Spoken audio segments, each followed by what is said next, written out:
We're good. We'd like to call the Plaquemine Parish Council meeting to order. Let's get a roll call.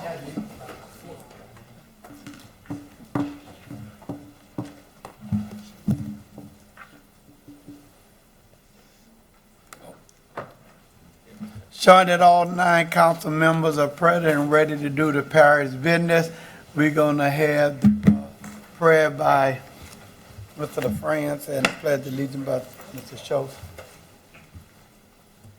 With all heads bowed, Father, Son, Holy Spirit, amen. We take this moment to acknowledge Almighty God and thank Him for our bountiful blessing, especially for the parish natural resources. We give thanks to God for our brave and courageous men and women in our military who daily risk their lives to protect our precious freedom. And we pray for our world leaders to know how to obtain world peace. We pray that the government body, comprised of both council and administration, that we serve our parish with honesty, humility, and integrity to all. And as this government body gathers here today, we pray for the wisdom to know right from wrong and the courage to do that which is right. This I pray in Almighty God's name, and all God's children say, amen. Allegiance to the flag of the United States of America and to the republic for which it stands, one nation, under God, indivisible, with liberty and justice for all.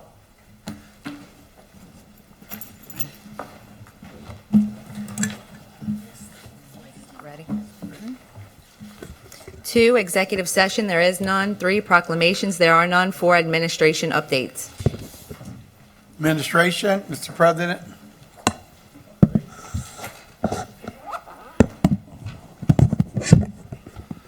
Good afternoon. Good afternoon. Under operations, we are just under 50% complete on the Bell Chase 2 pump station project.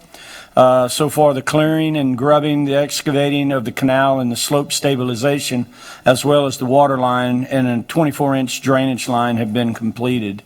The next step is the demolishing the trash screen bridge, some of the sheet pile and foundation work for the new bridge and trash screens. This phase should be completed in October 25. Although, the pump, here we go. And then the Bell Chase 2 pump station FEMA repairs are roughly 90% complete as well. We expect this to be completed by June.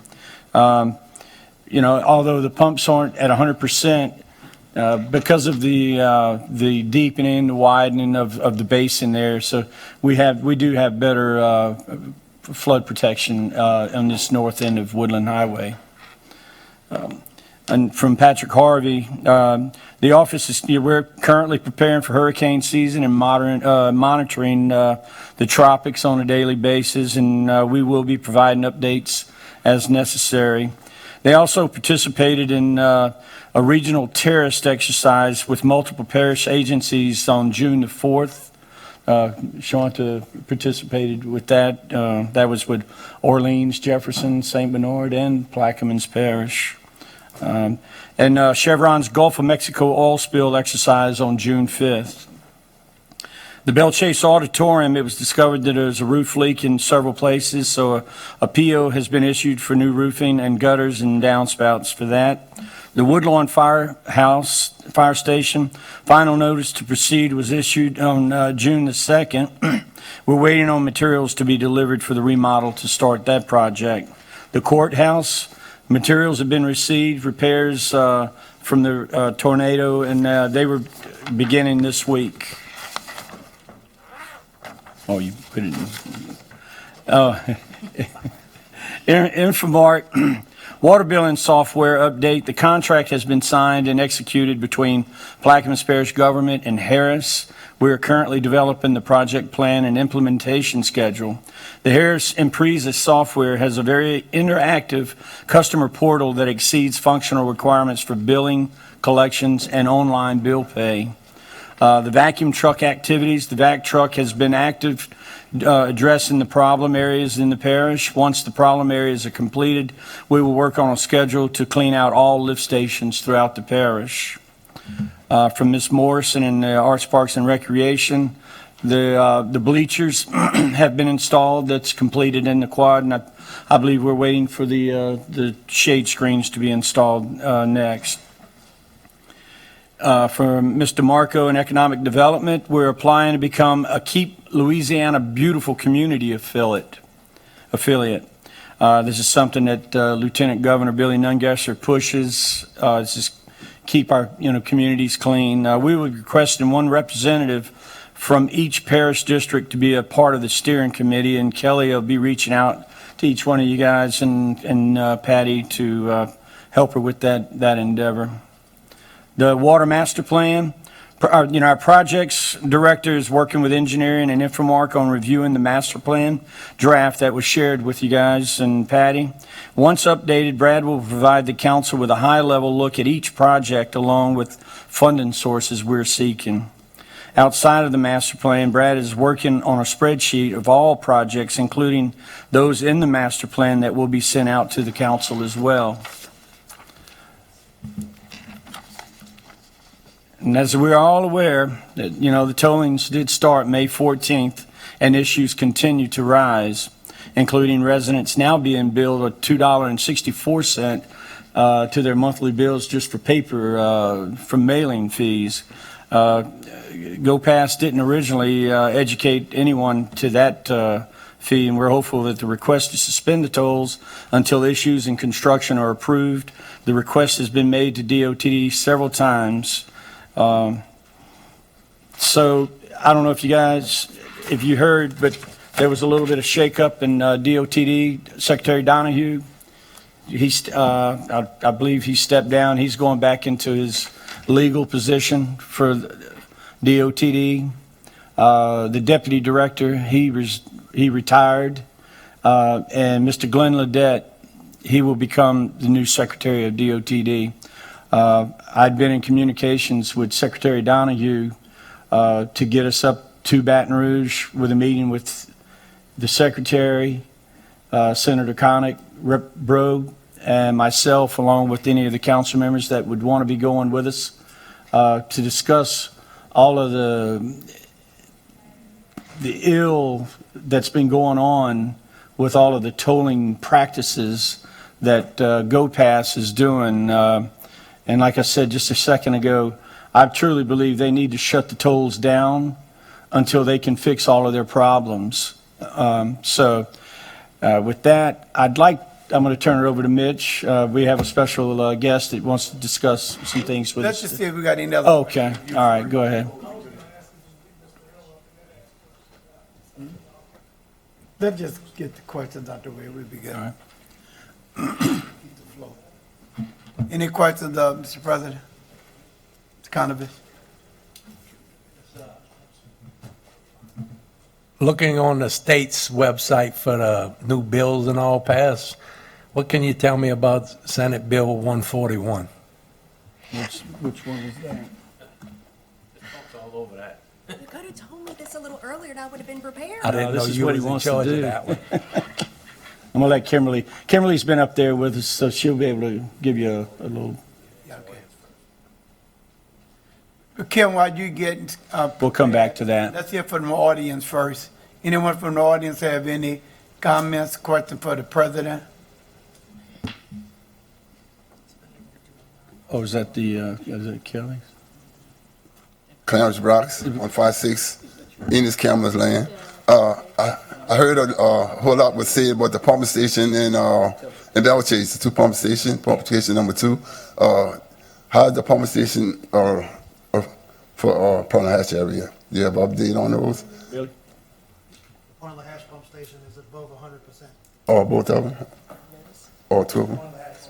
All right. The one down in Pearl Hatch, Bellevue is still at 66 with the one pump running of the two and the temporary pump assisting. right. The only reason why I'm asking because it's hurricane season, and I know pumping station cannot do flood water, but y'all got to remember that we don't have no other way to get the water out of our district, District 1. We don't have no stormwater runoff, so we depending on the pumping station very, a whole lot. So Every district is the same. The pump stations have to pump every district. It's the same. okay, They don't have natural runoff, it just disappears. It's got to be pumped out. all right, thank you.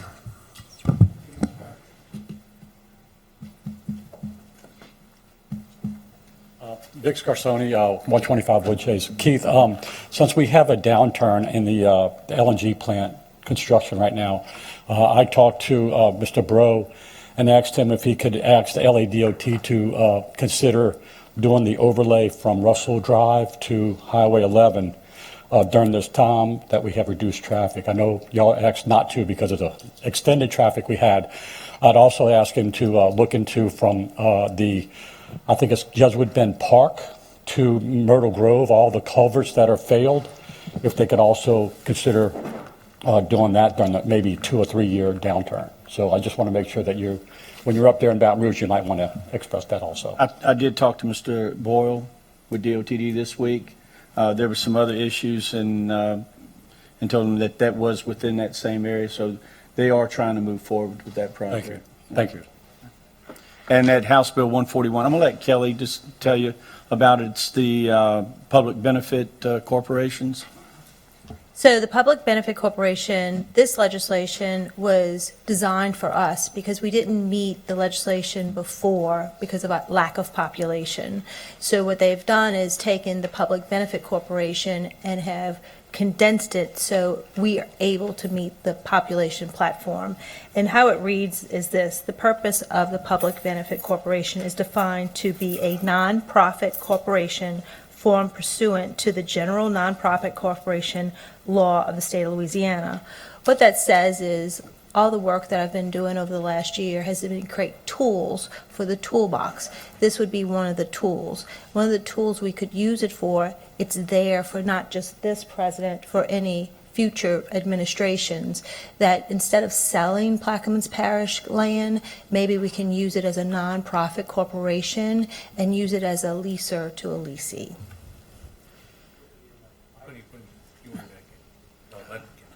Kim, you could. And that still follows our charter that before anything's signed on that property, we get to vote on it. Each tool in the toolbox always has the council as a lever. None of the tools go forward without the permission and the knowledge of the council. Thank you. You're welcome. Any other from the audience? Okay. Mr. France? Yes.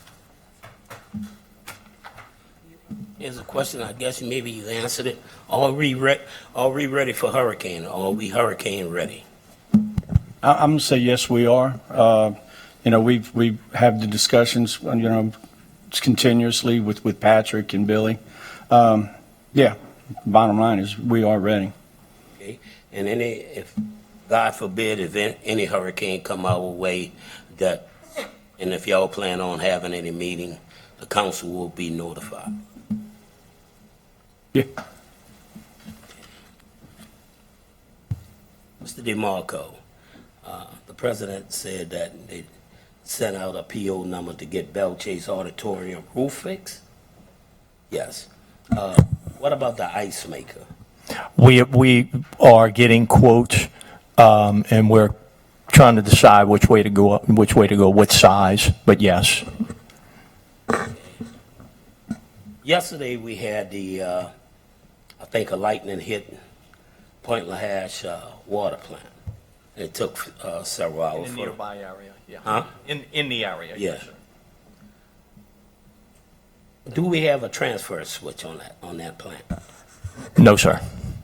May I ask why? When that plant was rebuilt just before Ida, it wasn't in the design. I thought several months ago when we had a truck accident up there, that when the water went out, when we didn't have electricity, a pickup truck had clipped one of the telephone poles. and we was up. I thought then that we said that we was going to get a transfer switch for that plant. That's something that needs to happen, but it hadn't happened yet. Okay, could you put that on the list? Sure. Get that done? Yes, sir. Do you need any action from us? Funding, I'm sure. Well, please put it on the list. Yes, sir. Thank you. Oh, one more question. Might have been a couple of years ago. I know I brought it up, and maybe I think Mr. Schultz, he brought it up also. A generator for this building. The last hurricane we had that flooded on the southern end of the parish, the councilmen, as we were up here, we couldn't handle any business. All the councilmen up here couldn't handle any business because we had no electricity to the building. Could you give us a quote, find us a price to put a generator for this building to run this building? I can do that. It probably don't affect me because me and Doc and Habo, but the rest of them who's going to be here, that, you know, if anything happened, they need to be able to handle business in this. There is a transfer switch on this building. It's just, a generator was never funded. Yeah. So we have the transfer switch, but we don't have the generator. That's correct. Yeah.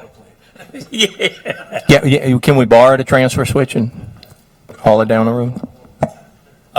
Yesterday, on the news, I heard, I think it was Channel 8 News, I heard that the state is planning on doing a water purification plant that's going to be dedicated for 5 parishes, which is Plaquemine, St. Bernard, Jefferson, Orleans, and St. Charles. Do you know anything about that? Mr. President, do you know anything about that? It was on Channel 8 News, either Channel 8 or Channel 6 News. So it was supposed to be built to help. You had heard it? It must be true if it was on the news. Yeah, if it's on the Yeah. news. Well, I'm just mentioning what I heard. on Facebook. Yeah. So, I mean, could you get us the information? They said that the reason why they wanted to do that is to help the parishes with the saltwater intrusion. Okay. Thank you. My neighbor? Thank you, Mr. Chairman. Mr. President, you spoke about the bridge and that's the one by the basin, on Woodland Highway, that bridge? The bridge for the basin, is that what you was talking about? No, it's not, it's the bridge to the pump station. Yeah, the little, not the little Not on the bridge. highway. Okay, so it's not on the one out. Not the one on Woodland Highway okay. Bridge. No, Yeah. scratch that. Also, I applaud your effort with the beautification and stuff, working with the state and Lieutenant Governor. I know he's huge on, and he's mentioned to us a bunch of times at RPC meetings about the cans. Do we plan on putting those beautification plans back out on the highway? I know it's a catch-22 because a lot of people throw the trash in there and half of it hits the can, half of it hits the ground. So the ones that hanging, just something to think about. I'm not looking for an answer there. So thank you, and I yield. Champagne. Thank you, Mr. President. You spoke of the improvements to Bell Chase number 2 and then digging out the catch basin, how it's become a huge retention pond for us, which is great. But something else we discussed this morning in our meeting, which I just want to add and thank you for, is having Mr. Widges and his team go out to District 8 North and along Engineers Road and really do an outstanding job of cleaning those ditches out and that property along there. Much needed. It's been neglected for decades, and it much needed to do in hurricane season, and again, great work. Thank you. I yield.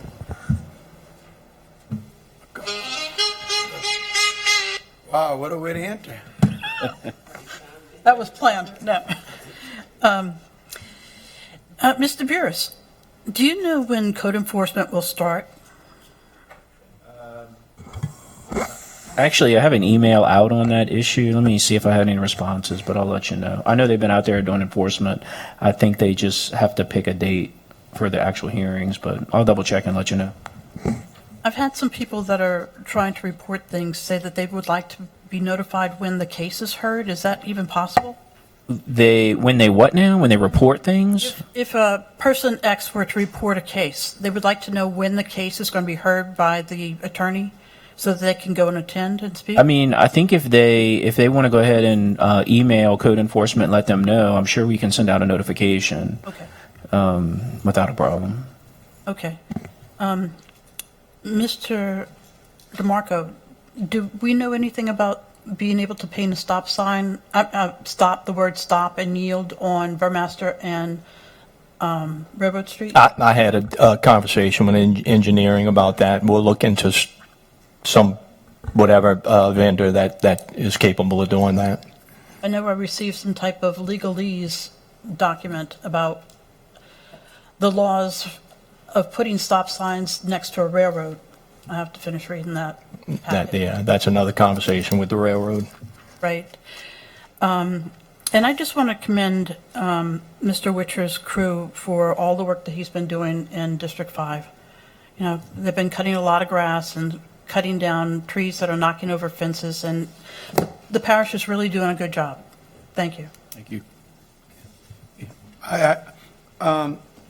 Mr. President, I don't know if you can answer. Do the parish have electrician? No.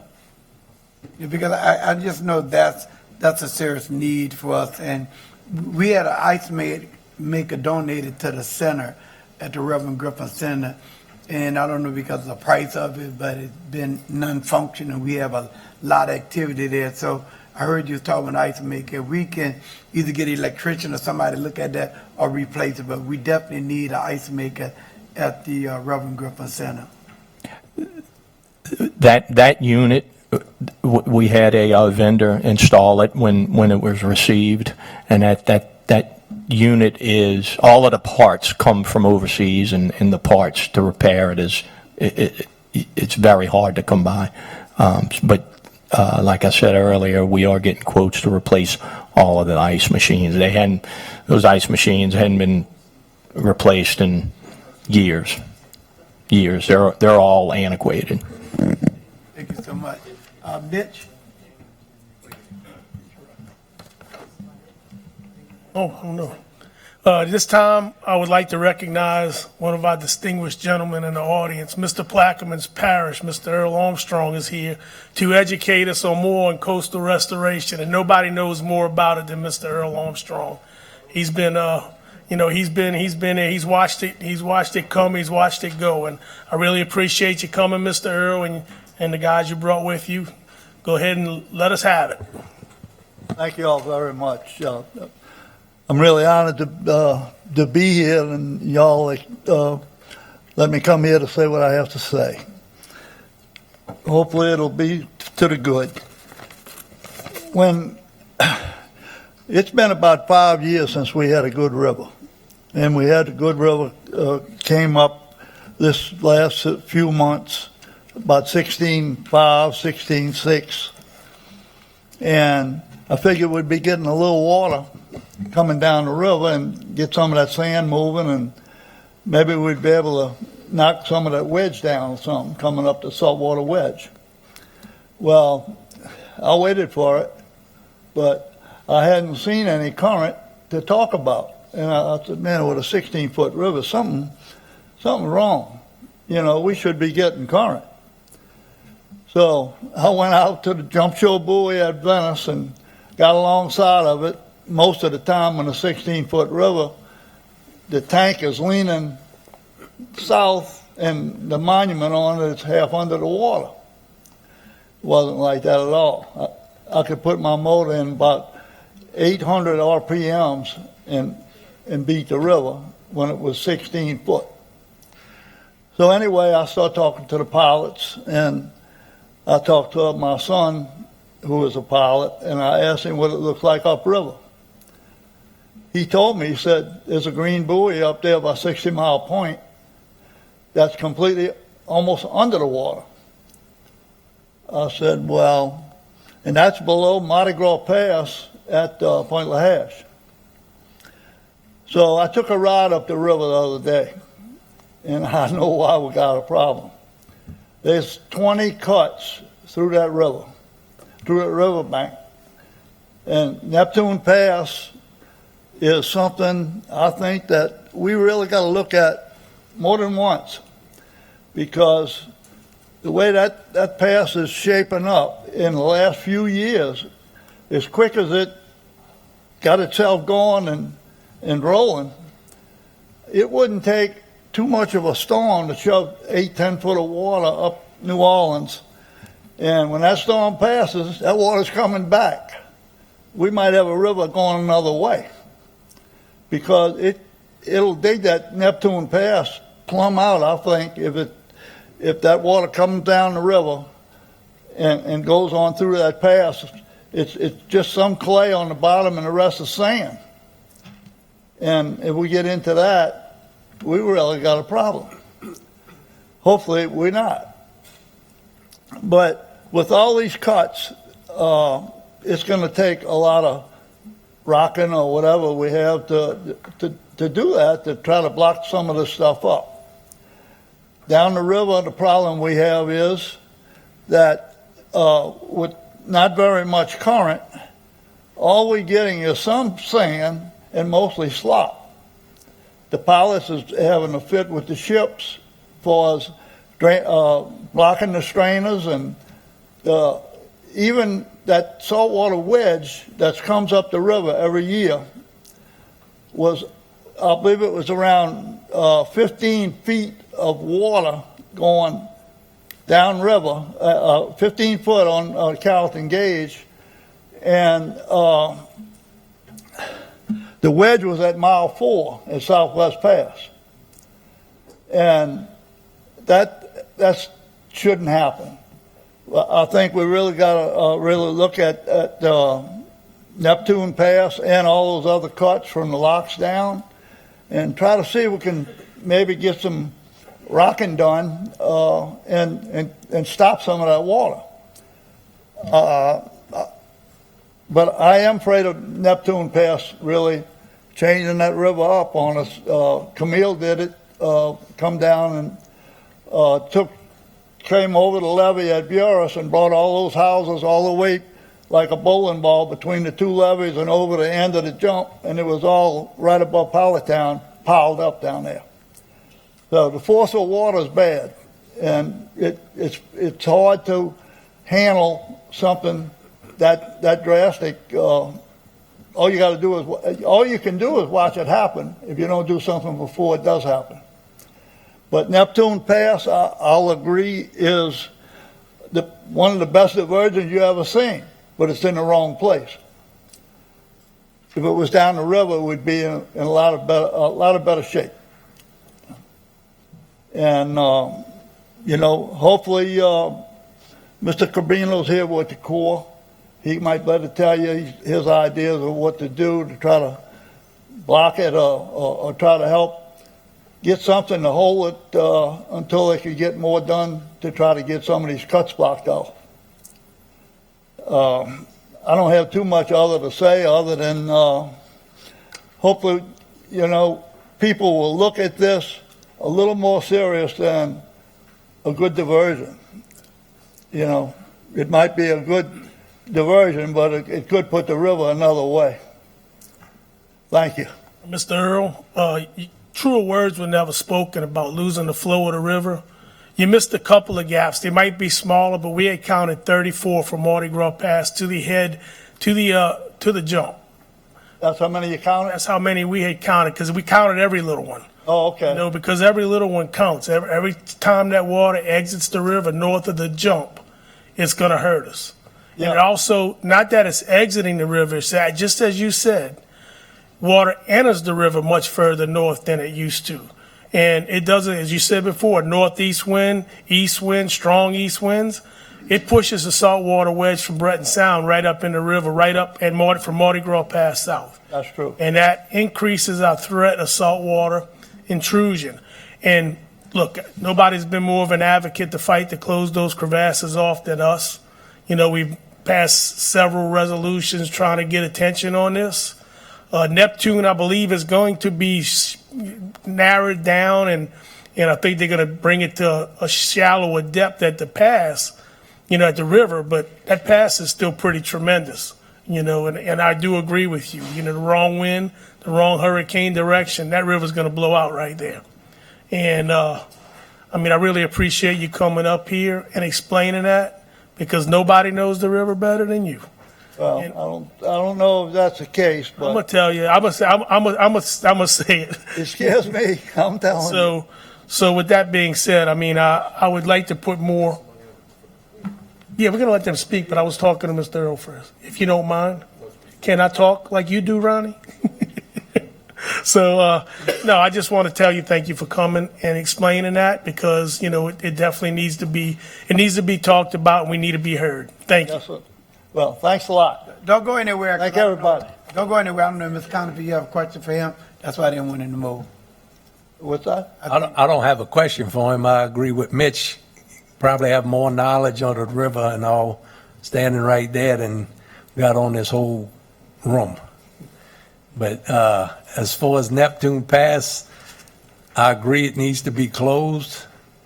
I could remember when it was a 10-foot levee, solid levee. Now it's 100 feet deep, 100 feet wide, at least a quarter of a mile long, if not longer. And is it building land? Nope. I think it just moved land. That's it. And pretty soon, if they don't do something, it's going to eat away Fort St. Philip, because that's the way it's heading.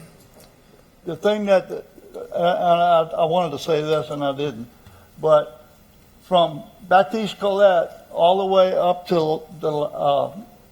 Ostrika Locks, they had Mardi Gras Pass that stopped the levee at Mardi Gras Pass. And then from across from Fort St. Philip, you had Mardi Gras Pass going through there. That levee went all the way from Baptiste to Fort St. Philip, and then it jumped and went from Fort St. Philip to Ostrika Locks. We don't have that. If you could put enough rock and pump behind it, as soon as the rocks were put there, that would be the thing to do. Because the original Mardi Gras Pass ran right along the lower end of the Fort St. Philip. Right, right. Now it moved maybe 100 yards downriver. Yep, it's been there for 300 years too. Yep. And that's what it said when we looked it up. Again, Daddy used to say, God put his hands on Plaquemines Parish because there's nowhere else in the world like it. Yeah. But man destroyed it, and if we don't fix it, Well, we're not going to have anything left on the East Bank. I think we live in one of the best places you could ever live in. I agree. And I tell plenty of those fellows that I talk to, Disney World ain't got nothing on Plaquemines Parish. That's right. Thank you all very much. That's a good statement. Appreciate it. Thank you, Keith. Yes. Mr. Corbino. I just wanted to add Hold on, Mitch. one other thing. What we failed to mention a second ago was how many pipelines run through that area too. And those pipelines become exposed, and some of them are major pipelines, and they're off the bottom already. And what'll happen, not only will we have to worry about salt water getting in the river, what happens if these pipelines that are exposed bust? These are some major pipelines. That water enters the river, and it really contaminates us. So we got many, many reasons to address this situation. I just wanted to put that out there. Mitch, I have exposed pipelines in Ostrika. Okay. I think we had somebody, the Corps of Engineer here. Are you with the Corps? Yes, sir, I am. Hi, I'm Jeff Corbino. I've been with the Corps of Engineers now for 20 years. I'm the environmental lead for our navigation maintenance dredging program, and have had the privilege of working to keep the entrance of the Mississippi River through Southwest Pass open, and also to be able to interact with Mr. Earl. Trust me, I have been to Plaquemines Parish way more times than I've been to Disney World, and Plaquemines Parish always welcomes me back. Disney was one and done. Where I believe the parish could help us, in 2020 we put out a public notice for a full closure of Neptune Pass, and it was met by something like 200 letters of objection. The perception by the public and universities like Tulane University is that we need this connection to the river. Land will build there eventually. It's having other environmental benefits to it. While some of that may be true, there are a number of complications with that. For example, just the amount of water that's escaping. As Mr. Earl said, we had a nearly 17 feet on the Carrollton gauge at New Orleans. That would normally trigger a Bonacary opening. If you were down below the jump, you never would have known that the Bonacary wasn't open because that much water was escaping through Neptune and those 20-something odd passes that stretch between Baptiste Colette and Ostricka Lock. So we're talking, 30% of the river is escaping, and it's more flow than is going through Southwest Pass and South Pass combined. So that's a significant volume. When that volume of water escapes, we need that volume of water in Southwest Pass to help it scour, help it, all of our jetty structures perform properly. Without that flow of water, we had to put an extra piece of equipment on it this year. Resulted in recommendations by the bar pilots to restrict deep water traffic greater than 30 feet from coming in the mouth of the river at low tide. So that's roughly taking 5 hours of transit out for any of those vessels that were deeper than 38 feet. So we've got the situation under control after about 6 weeks of work in it, but still the problem with Neptune remains. We do have a stone unit right now putting in a partial closure for Neptune, but even with that in place at High River, we're still allowing 100,000 cubic feet per second to escape through Neptune, which is roughly equivalent to half of a Bonacary. So that's a significant amount of water escaping. Again, the assistance we could use, they're very powerful voices, get in media and say that, hey, this Neptune is a natural diversion. Look at all this money that would have to be spent on a Barataria diversion, and hey, we've got one for free. It just unfortunately is not functioning that way and being a little too greedy in the amount of water that it's taken. With that, I appreciate your time. Thank you. Yes, sir. Panovich? Yes, I was gonna bring up the revetments because Eads put them in a long time ago. He paid for it, and the government paid him back once he could prove it worked. And you need the current to keep it dredged. That way you don't have to dredge it. And those letters of objection to closing it. Yeah, how many you had? Around 200. Where are they from? Mainly from, a lot of them look very similar. But we had some from state agencies, we had some from the public, we had some from academia. I can guarantee you had one from Plaquemines Parish. To not close it. Used to sit in this seat. That was it. But it's the problem. Y'all do studies, but y'all don't ask the people who out there living it to what would it do, or why do we need to do this? And I think Mr. Earl would attest to that. That's exactly how we operate in Southwest Pass.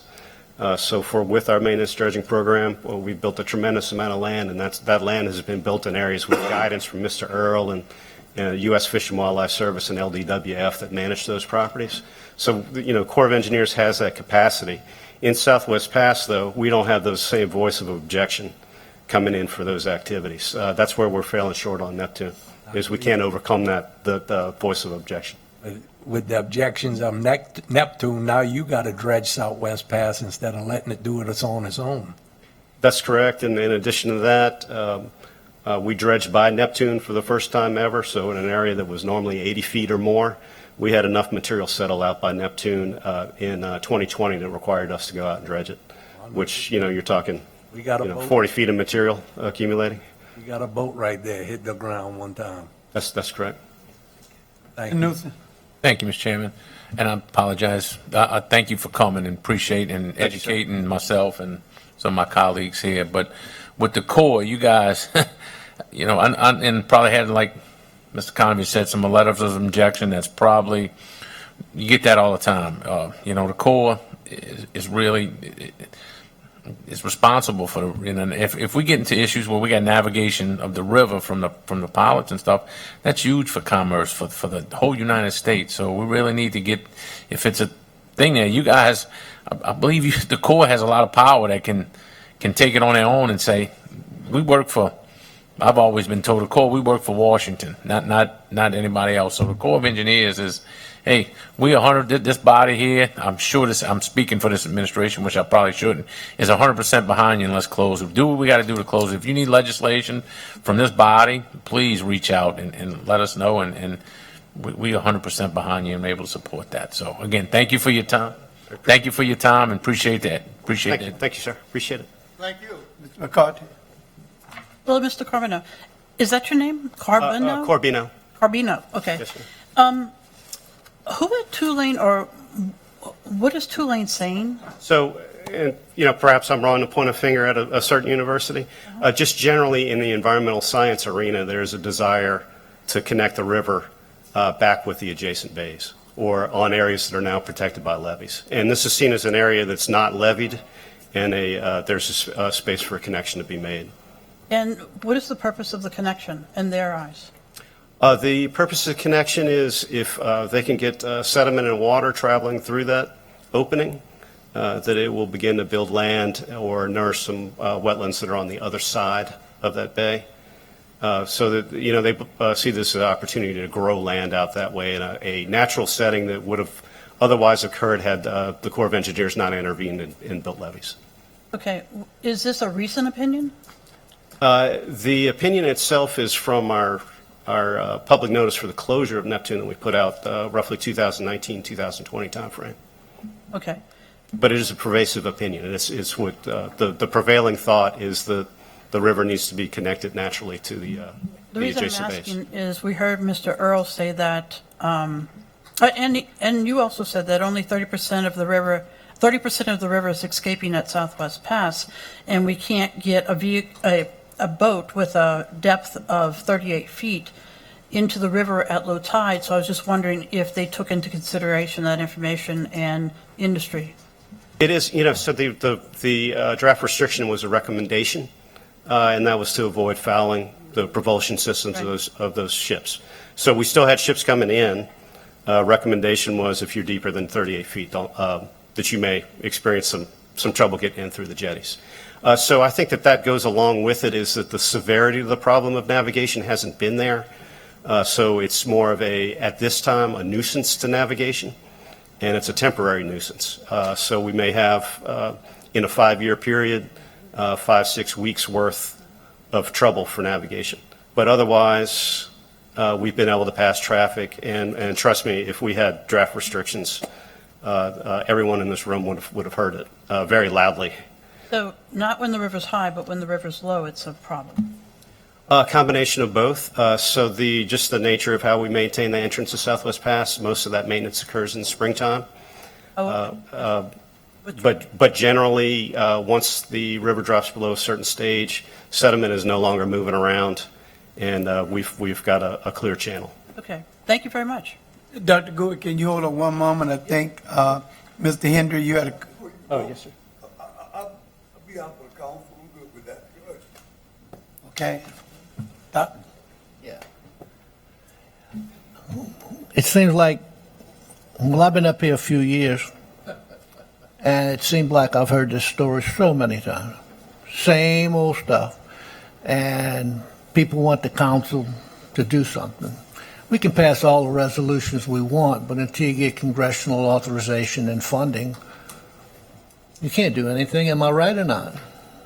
In this case, we've got authority through our revetment program. Okay. We did have construction funds for a closure structure, and it was just that significant voice of objection that had us downsize the size of that closure structure to make it look something more like a weir that still allowed flow through. Well,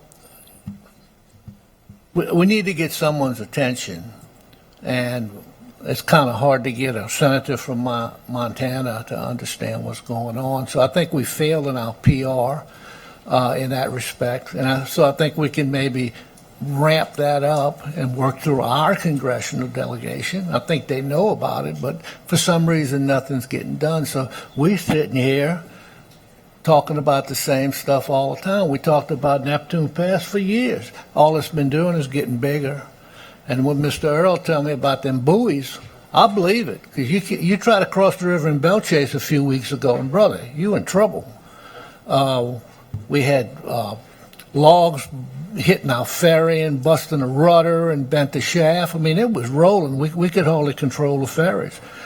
So and when you tell me down and past the jump you're not getting that type of flow, I mean, it's not rocket science. The water's going somewhere, and we know where it's going. We've been talking about it. So, for me, I'm going to sit up here for another year and a half. I'm probably going to hear it again, and then whoever takes my place is going to hear it unless we do something that is proactive, PR, talk about what it's going to do to the shipping industry. I think we've got the facts and the figures to do it. Just got to get somebody to put it together and then get our ass up to Washington and really start knocking on doors.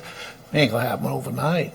But it's encouraging to see that at least you've got some work going on in Neptune, and I hope it really does be effective. So, Keith, I really think that somebody's got to take the bull and say, okay, let's do it, get the PR done.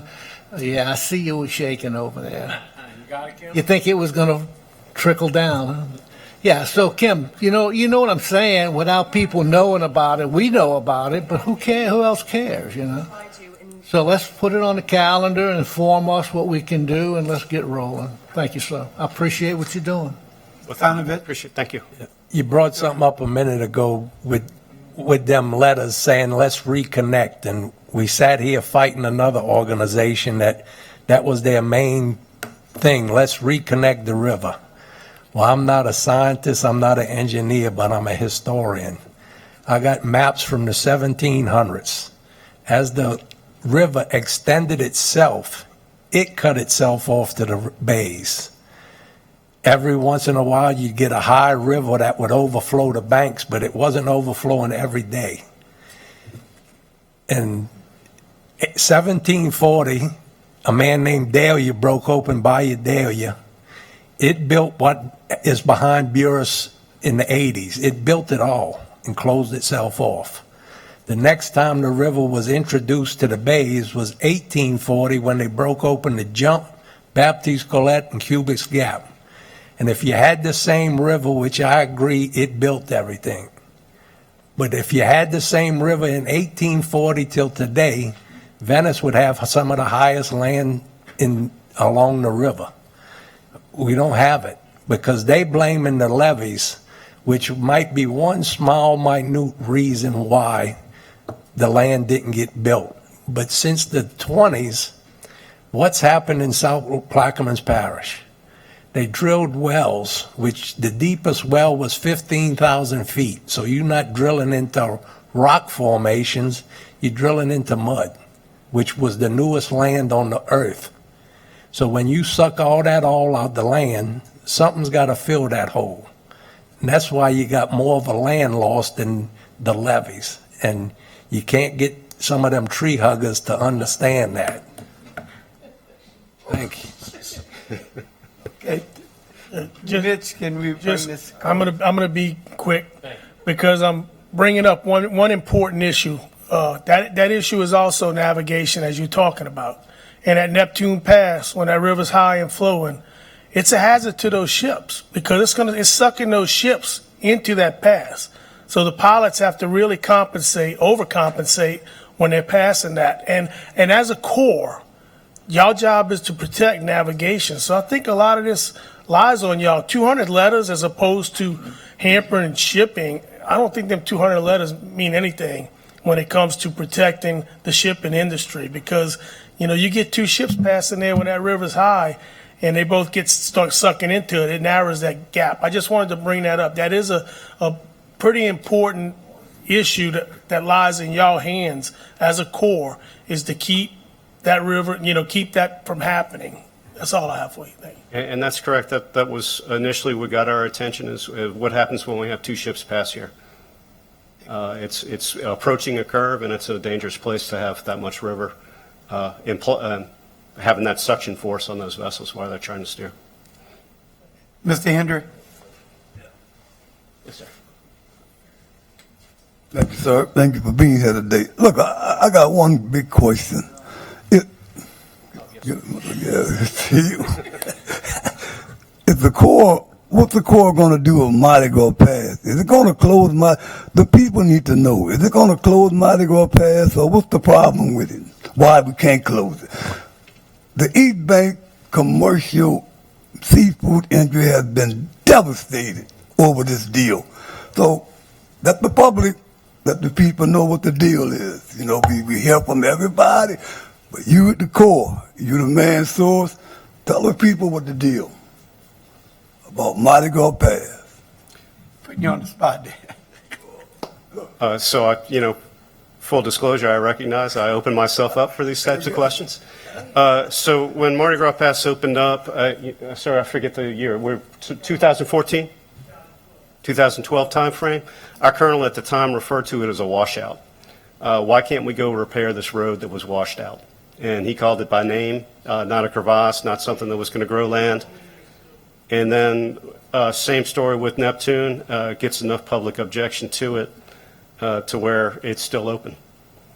So it's a, for our district commander, they have to weigh the impact to the public, the potential damage associated with it, and that pass remained open. And just that, that's just how that occurred. Nothing to close it?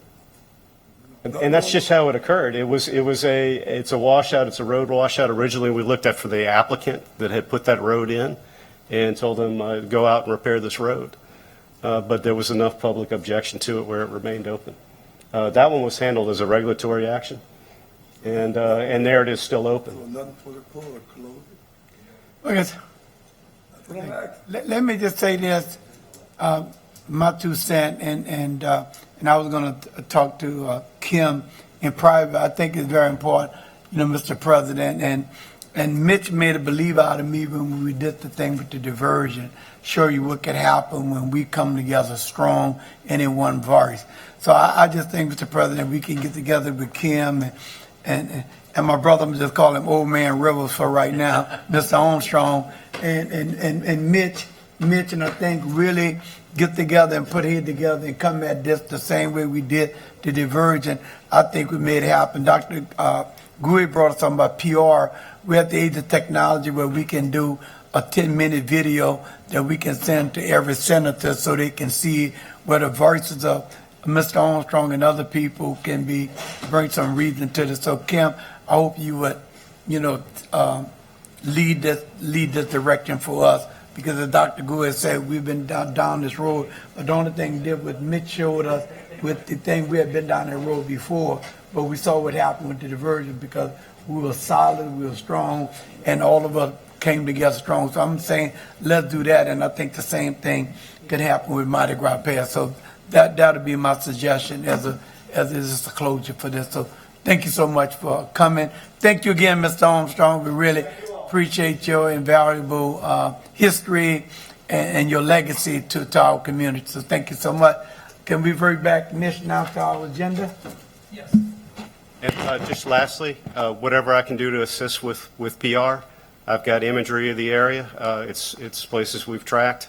Kim going to be in touch with you. And thank you, sir. I appreciate that comment. I do. Can we go back to you? 5, bids and advertisements, there are none. 6, beer and liquor licenses. 6A, Suds Tavern, 106 E Barrier Road, Belchase, Louisiana. Councilmember McCarty. Been off a second. Any comments from the audience, administration, table? Machine is open.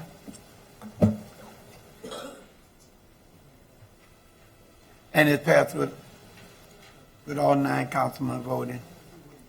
Members voted. 7, building permits. 7A, construction permit. 7A1, application for coastal use permit in the parish of Plaquemines is hereby submitted for approval.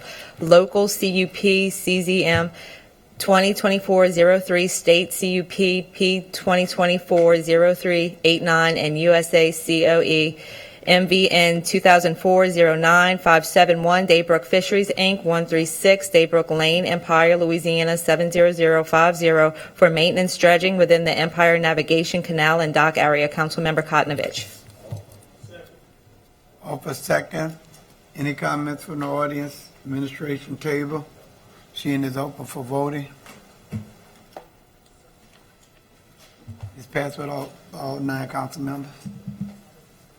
7B, Compagna Properties, Jason Compagna Fireworks Stand Renewal for 2025, 7836A Highway 23, Belchase, Louisiana. Councilmember Schultz. Off in the second. Any comments from the audience? Administration table. Machine is open for voting. And it passes 9-0. C, Plaquemines RV Park First Equity Temporary RV Park Renewal for 92 spaces, Foster Road, Port Sulphur, Louisiana. Councilmember LaFrance. And offer the second. Any comments from the audience? Administration table. Machine is open for voting.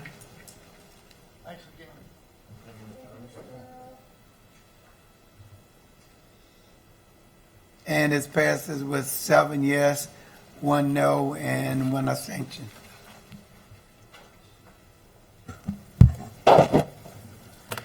Eight, introduction of ordinances and resolutions. The following ordinance is for Councilmember Edwards, an ordinance declaring lots 44 and 45, Square 30, South New Orleans subdivision jointly owned by Jefferson Parish and Plaquemines Parish and located in Jefferson Parish, no longer needed for public purpose, and authorizing a sale of the property pursuant to public bid and otherwise to provide with respect thereto. The following three are for Councilmember Schultz.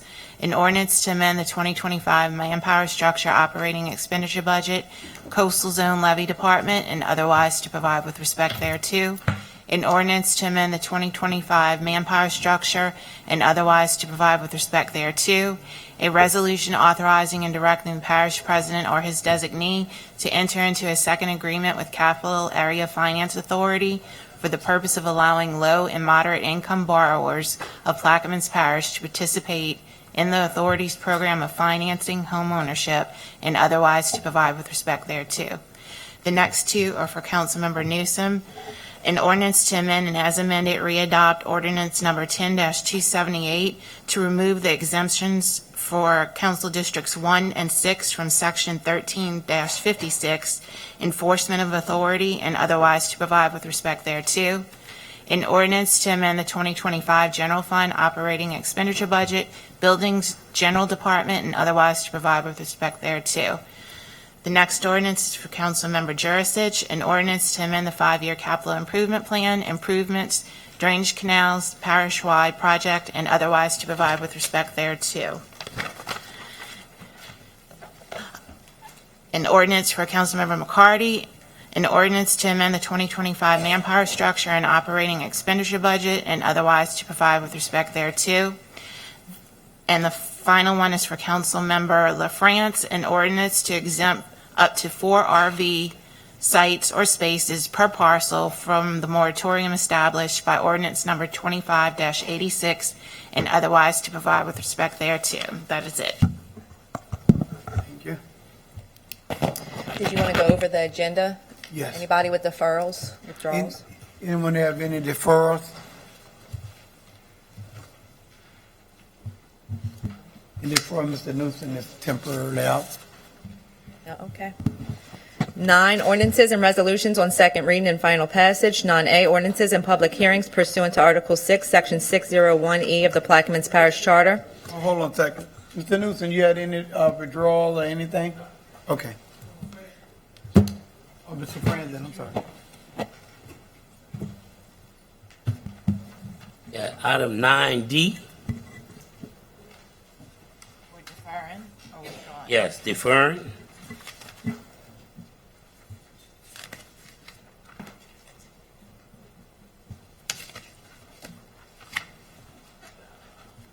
Nine R and 9S.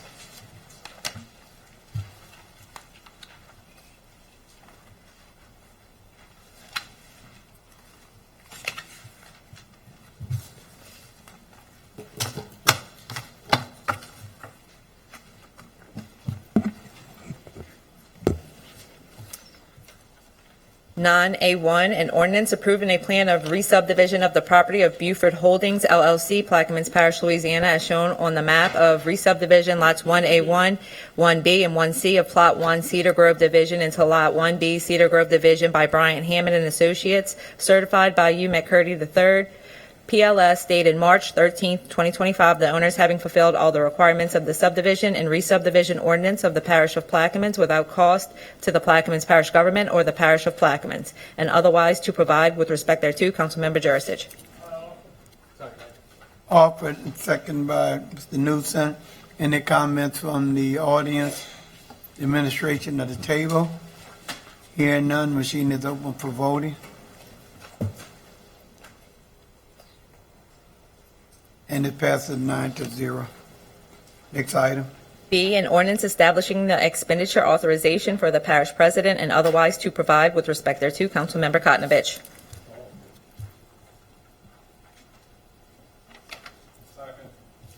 Second by Mr. Schultz. Any comments from the audience, the administration? Table?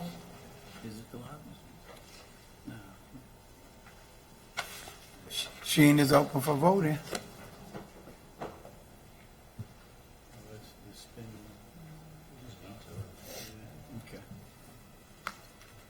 And it passes with 7 yes and 2 no. Next item. C, an ordinance to amend the 2025 operating revenue and expenditure budgets and otherwise to provide with respect thereto. This has changes. Councilmember Kotnovich. Only for discussion? Second. Okay. You win. I'm sorry. Hold on. Everything he worked on, and so we could see what. Sure, I'll get you the list, but I'll just give you a heads up right now. House Bill 2, it passed, and here are some items that are in that bill that pertains to Plaquemines Parish. We had $8 million for the clerk and the assessors. This is the Y building here in this building. That's in P5, which means the monies will be there next year for us. We got $2 million for the EOC. We got $600,000 for water towers.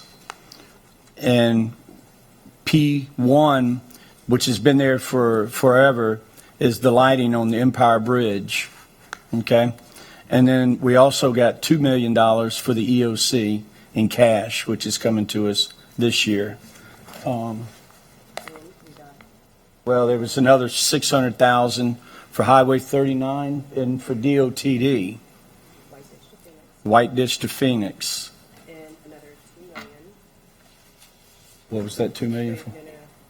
Another $600,000 for the appropriations for state general fund. Can you talk in the mic because I'm not here. So we got about 12 to 13 million dollars for what investment that we had with our liaison. I think it's a pretty good investment, and we were up in Baton Rouge quite a bit this year, and I think this is more money than anyone in the past has ever brought to this parish. We haven't had a lobbyist in the past. And I'm going to tell you, the man did a good job. And and then also throughout this process, we had 2 bumps from DOTD. We got like a 200, what was that first one? Like 280. From 180 to 450, 450,000. Right. For additional cuts. And they went back and gave us monies for this year to bring it up to the 450. And they also committed to 450 for the following year. And these are all issues and items that Guy McGinnis helped us through this whole process. All right, thank you. So, but I will get this in writing because to you, okay? Like the withdrawal. Withdraw, okay, thank you. It has been withdrawn. Next item, please. E, an ordinance to amend the 5-year capital improvement plan, repairs Diamond Park project, and otherwise to provide with respect thereto. Councilmember LaFrance, I'm sorry. Offered and second for discussion only. Can you give us your discussion, sir? Yes, this week I met with Miss Ashley. What was the name of the contractor? I believe it's Dalton. Dalton, that's right. And they're going to come up with the plans because we received it, the soil boring results about 2 weeks ago, so they're gonna come in and do the plan, the foundation plan. And once I get that foundation plan, and then I'll come and I'll ask for the appropriation. Thank you. You still want to speak on this, Mr. Conovich? Okay.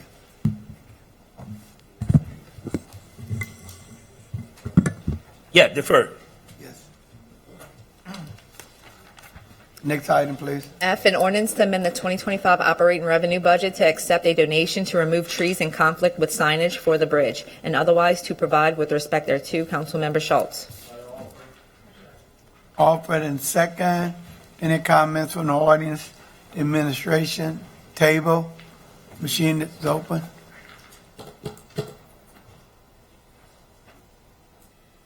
And it passes 9-0. Next item. G, an ordinance to authorize an act of sale by the parish of Plaquemines to sell certain adjudicated properties by public auction, and otherwise to provide with respect thereto. Councilmember Kotnovich. Offered and second. Any comments from the audience?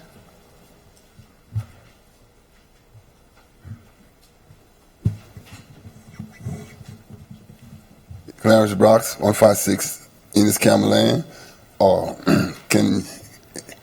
Can anybody tell me what area this coming from, or how did it become? Did somebody refuse to pay taxes or something, or is it a parish property that being sold at auction?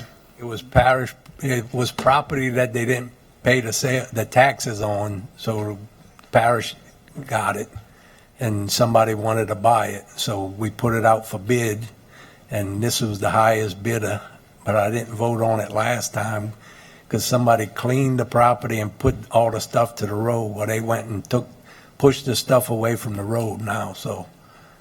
The only reason why I'm saying that, these new laws that, not a new law, it's old law that we've been having, that we gotta take care of our property. Property can be like hurricanes that came in and destroy a lot of homes, and a lot of people, senior citizens that own the home, the grandfathers, they died and leave it to the grandchildren, and now the children not doing what they're supposed to do and paying the taxes. So property is being going up for auctions on the East Bank. And there's a lot of auctions that we done had, like 2 or 3 auctions this year or the last 2 years. And I'm really concerned about that, because people going to lose their property not even knowing that they're being done, because he's sending a letter to an address that nobody living in. So, and I was concerned that there might be somebody property on the East Bank, because there's a lot of people that cannot afford to clean up their property, and it might go to to auction. So, but it's something this down in Boothville, and something that I just want y'all to let us know that, because that these people probably will go up for auction if they don't pay the taxes. They know it already, but the people that own, the grandfather or grandmother who died years ago, leave it to the children move to California and even right to Mississippi. Then the auction on their property because they didn't pay taxes. The kids that gonna say, that's my daddy thing, that's my grandfather thing, that's not our thing. They don't come back to Plaquemine Parish. They don't go to good education, they're going other places. So whenever these things are coming up to auction, the people need to know. So we could do something about it. Thank you. Thank you, Mr. Ross. I'll get together with the assessor to address that issue on it, but this is the area down in Beers or Venice, I think. All right. Okay. All right. I could go over there and talk to them, because sometimes all you need is a phone call, because you send a letter to a place that's been abandoned. That's the reason it's abandoned, because there is nobody living there. So we need to trying to find who owned the property. 9 or 10, you might pay the taxes. Yeah, and like I said, I like to get together because it's my first time hearing about property on East Bank being sold because people who live away. Because I know most of the property is community property owned on most of the property, so that's why I'm really trying to surprise to hear that. But I'll get together with you and talk to the assessor about how we can address that issue, since I'm hearing about it for the first time. Appreciate it. Thank you, man. Next item. Yeah, we need a vote. Oh, I'm sorry. I thought it was just discussion on it. Okay, I'm sorry. Machine is open for voting. And it passes 9-0. Next item. H, an ordinance to amend the 2025 manpower structure and otherwise to provide with respect thereto. Councilmember Edwards. Offered. Second, any comments from the audience? Administration table.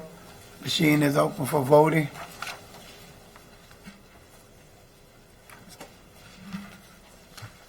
And it passes 9-0.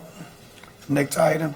I, an ordinance to amend 2464 amended by ordinance number 24205 and readopt regulations relative to temporary recreational vehicle parks and sites and otherwise to provide with respect thereto. Councilmember Champagne. And this has changes. We have changes on line 1, where we're removing 2464 and the ordinance is now 2264. The same changes are being made under section 1, line 20, from 24-64 to 2264. And also ordinance number 24-205 is being removed and 24-205 has been inserted. Under subsection 4, the following language has been included. All temporary permits shall expire at the end of the calendar year and shall be subject to an annual renewal. In section B, the language has been changed before issuance of any new or renewal of a temporary permit. On line 63, at the end of section B, it's as amended. In section D, this ordinance is being removed and inserted in its place is the last resolution or ordinance declaring a housing need exists pursuant to subsection 6 of section 12 of the comprehensive zoning and shall not exceed a total term of 3 years. Okay. Any comments from the audience? There's more. More. More changes? More changes. In subsection 11, which is about the fees, line 261, the word first is being removed. That's section, okay, 10. No, subsection 11. Fees. On line 262, original, expansion, or transfer has been included. And the following language from line 263 to 272 has been inserted. Paid by December 31st of the preceding year, there shall be a $50 late fee per RV site for any annual fee paid late. A temporary permit shall automatically be canceled if the permittee fails to pay the annual late fee by January 1st of the applicable year. Then we're removing some language. At the end of line 266, the language on or before the annual anniversary of the temporary permit's issue date, failure to timely pay the fee may result in the revocation of the temporary permit and assessment of any other fines and penalties established by law. Then after that, we are adding language which says, except for when a permittee has already paid a portion of their 2025 annual fee pursuant to ordinance number 22-64 prior to the amendment of ordinance number blank, the annual fee shall not be proported. In no event shall the annual fee be refundable. And that is it for this ordinance. Offered by Mr. Champagne, I'll second. Any comments from the audience? Administration, audience? So this is pertaining to just temporary parks, or is it permanent as well? Temporary. Only temporary, okay. Okay, so those, and it also addresses RVs and RV sites, right? Because I noticed heading down, a lot that were in violation pulled their trailers out, but the spots are still there. Does this apply to those spots that are currently in place without the RVs? I'm sorry? I'm sorry. He's got a Q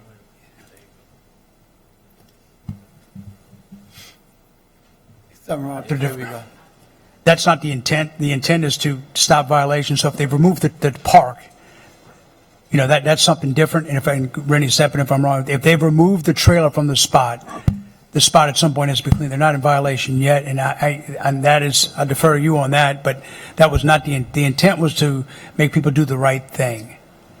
And if you're in violation, to remove that trailer park, that revenue generator, because they're doing the wrong thing. As for cleaning the spot, that's not covered in here. Okay, so this pertains to hydrant violations or anything, right? Anything? Both are addressed in the change is specific primarily to the people who are constructing a park or putting in infrastructure prior to getting approvals by either the administration or the council. But there's already prohibitions on operating a park, which essentially would be putting an RV in there and hooking it up. So both are covered under the law, but the amendments here are more specific to, those persons who are installing, the infrastructure to run a park or sites prior to getting approvals or filing a permit. Yeah, and I totally agree with what you're trying to do here. It's just that, we knew these problems existed when we started building these things. A couple of us did bring up those issues that, we had parks out there being operated in violation of the ordinance, but we didn't react fast enough. So our code enforcement wasn't in place. We didn't have them, whatever it was. So, we're taking it. Yeah, it was always a violation. I don't want anyone to think that it wasn't a violation. It was always a violation. All this has done is beefed up the language even more and to put stiffer penalties on there so that the penalties are a little bit more defined in this amendment. But it was never legal to commence infrastructure without coming in to get a permit. This is simply beefing it up a little bit more and making the penalties a little more stricter.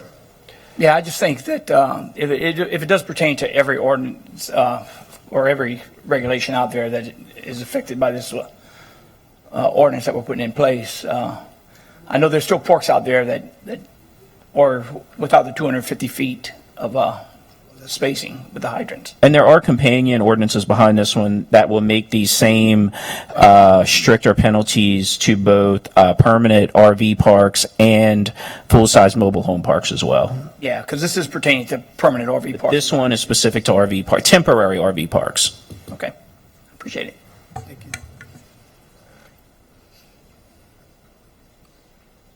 Hey, one thing I want to add to what Mr. Clark said, the majority of people are doing the right thing, and it's to protect them. The ones that are doing the right thing need to have some protection done. By doing the right thing, we're going after those who are not. Thank you. Vic Scarsoni, 125 Woodchase Drive. I have a few questions. I understand that this ordinance applies only to the temporary RV lots, which are not considered RV parks. The permits, as you're well aware, for public safety and parish fees, which we need to collect. Yearly inspections are required, as well as yearly parish fees. The people who have violated our permitting process should feel the wrath for putting people in danger, for one, and also kind of stealing from our parish by not giving the fees that we're due. With that being said, it's really a shame that our newly formed enforcement group was put together after the need for temporaries came about. I wish they would have actually happened at the same time. So we would have had, this is what you need to do, and if you don't do it, this is what happens. So that didn't happen. We can't talk about water under the bridge. So the one question, or the few questions I have, is that if the temporary RV lot is found to be in violation of the permits, should the lot be required to be completely disassembled all the infrastructure pulled up because it hasn't been inspected. So how do you inspect sewage or water if it's buried? You just tell them to move the RV park. It's still there. We don't know what condition it's in, electrical either. So I would think that that would be part of the punishment, is that if you're caught doing it illegal, you should pull it all out and then do it legally, so that when everything's open, whenever you put a sewage line in, before you cover it up, it has to be inspected. Now what we're going to do is just pull the trailer off.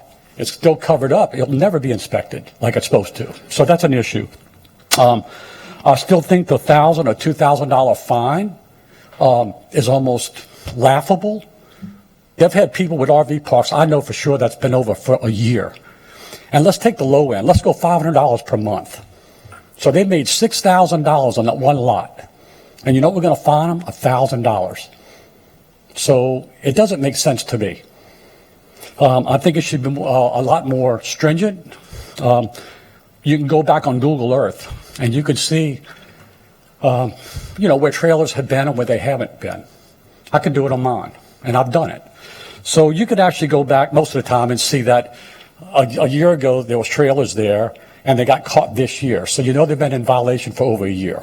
So the money they've made is so much more than the fine. So that being said, I think that this ordinance should apply to not only temp but also permanent, that if they caught in violation, I know that they have a lot of permanent installation that say they permitted for 20. If they have 30, what do? You just take away 10?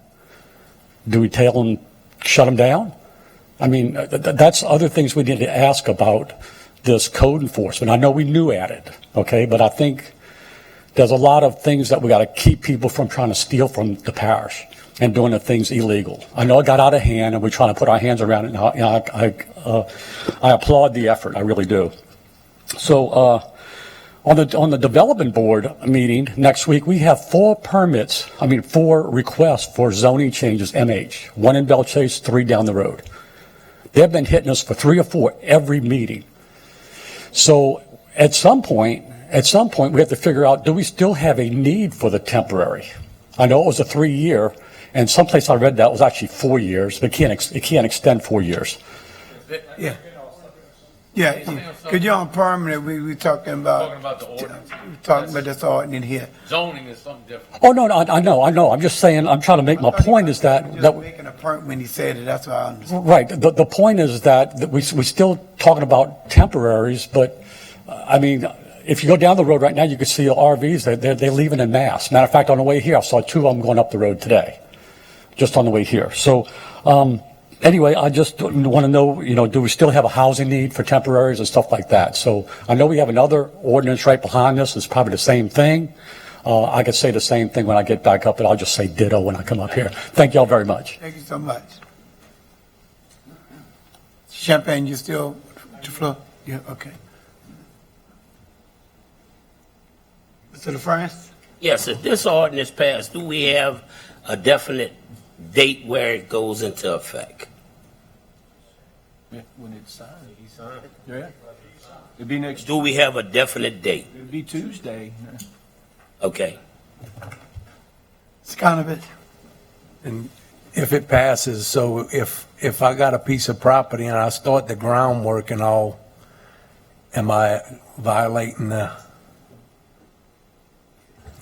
If you start to install infrastructure, and it can be reasonably ascertained that what you're trying to do is build a park, I mean, no matter what infrastructure you put in, odds are you need to go to the permit office and get a permit for that, a construction permit, any kind of building permit. But yeah, when it's clear that what they're doing is building RV parks, individual sites, whether it be concrete sites, whether it be limestone, whether it be individual power hookups and all of that stuff, then that's clearly, a violation of the law.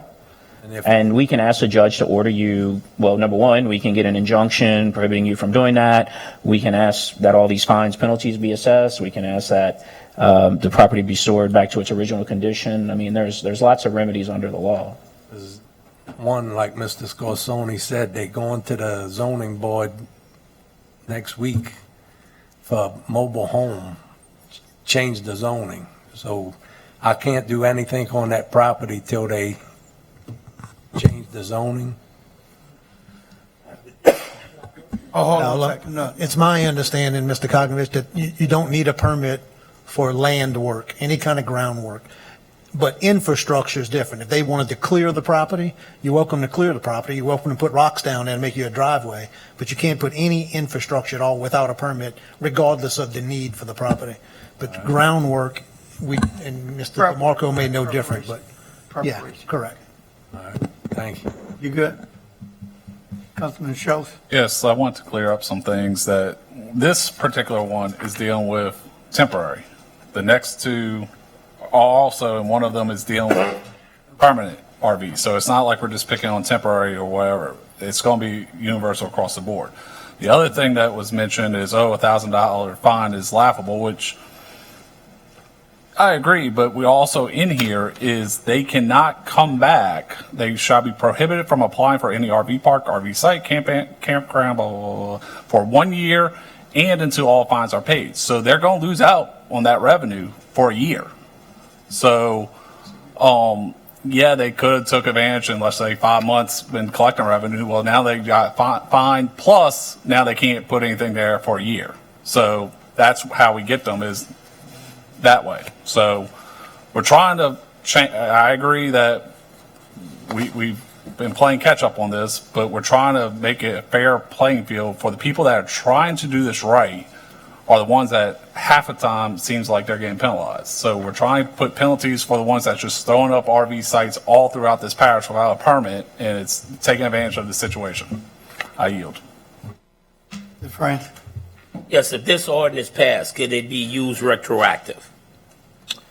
I mean, once again, it's been illegal to do this all along. This is more of just the stiffer penalties that are taking effect now that we have the code enforcement officer in sight. It is generally been the position of the, I don't speak for the permit office, but Jeff can maybe speak up, that we generally try to work with people. And so there's trying to get people into compliance. Some people, though, have, after the letters have been sent out, have failed to come in and do what they're supposed to do. Odds are we're not going to look kindly upon those people who haven't came in and tried to do the right thing. So we have to prove violations to the hearing officer or to a court of law that these issues have happened. So, you know, once again, the activities have always been illegal. This is just to make them stiffer, the penalties stiffer and stricter. And yes, if the violation was occurring yesterday, this law becomes effective today, and then tomorrow the violation is ongoing, and we pursue them in court on these issues. Yes, the new penalties will apply to them, because odds are if they ceased their illegality, the illegal activity, the day before this becomes effective, well then no, we can't do that. But odds are, if it's illegal tomorrow, it was illegal yesterday and it was illegal the day before. So, that's the situation. And once again, we always try to work with people, have people come in and do the right thing. But some people, as you know, are obstinate, recalcitrant. They think the rules and the laws don't apply to them. And so this is an effort to ensure better compliance. I talked to Mr. Champagne this morning. And I really read every page of this document because I've always felt like this should have been done. And so I went to Ms. Rhodes' office this morning. She wasn't there, but I did talk to her. And she answered a lot of questions I had. The only thing that wasn't in there was the issue that the gentleman just brought out with sewage. I don't know if you want to come back and revisit that. But I just think this is a great document, and that's why I'm seconding it, because I read it. Because if people come to me for the first time, I could feel or say that we have something. So I want to commend everybody that put some time into this, and I think this is really needed. Do it, and so I just hope that we can go back and look at that sewage thing that he talked about, because I don't remember that being addressed in here. Mr. Newsom? Yeah, thank you, Mr. Shane. Just to echo Reverend Evans' comments, thank you, Rennie, for doing this. I know you put a lot of time in, and we got 2 more to look at and go through. So thank you, you and Mr. Champagne, for putting the time in, and thank you. Okay. Machine is, any other comments? Machine is open for voting. and it was 8 with Mr. LaFrance abstaining. It passes 8-1. Next item, please. J, an ordinance to enact Section 21-118, violation and penalty of the Parish Code of Ordinances to provide for enforcement regulations relative to the trailer park ordinance of the Parish of Plaquemines and otherwise to provide with respect thereto. Councilmember Champagne, this has changes.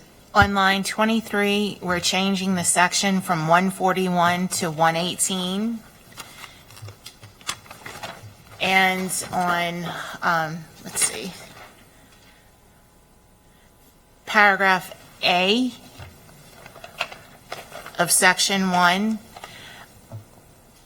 on line 54 through 59, we have the following language. Subsection C of section 21-115 of the Parish Code of Ordinances is hereby amended, which shall now read as follows. C, an annual fee of $100 per space for recreational vehicle parks, vehicles.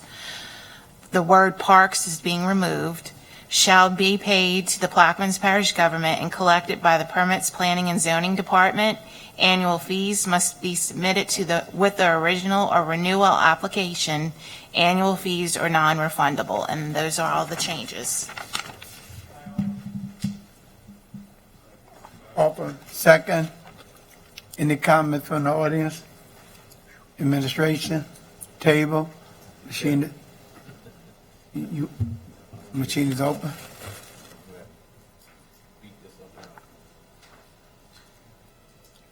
And it passes with all council members voting yes.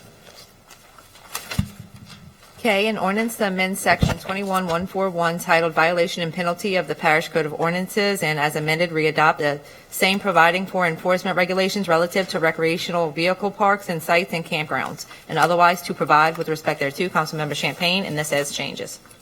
On line 74 through 79, the following language has been added. Subsection C of section 21-136 of the Parish Code of Ordinances is hereby amended and shall now read as follows. C, an annual fee of $100 per site for recreational vehicle parks shall be paid to the Plaquemines Parish government and collected by the Permits Planning and Zoning Department.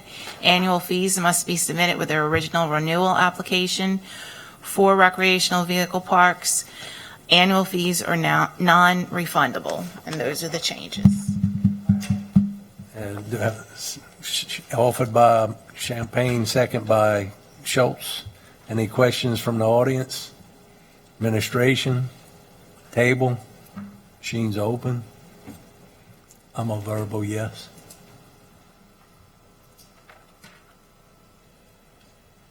Passes with 7 yes, 1 abstention. Next item.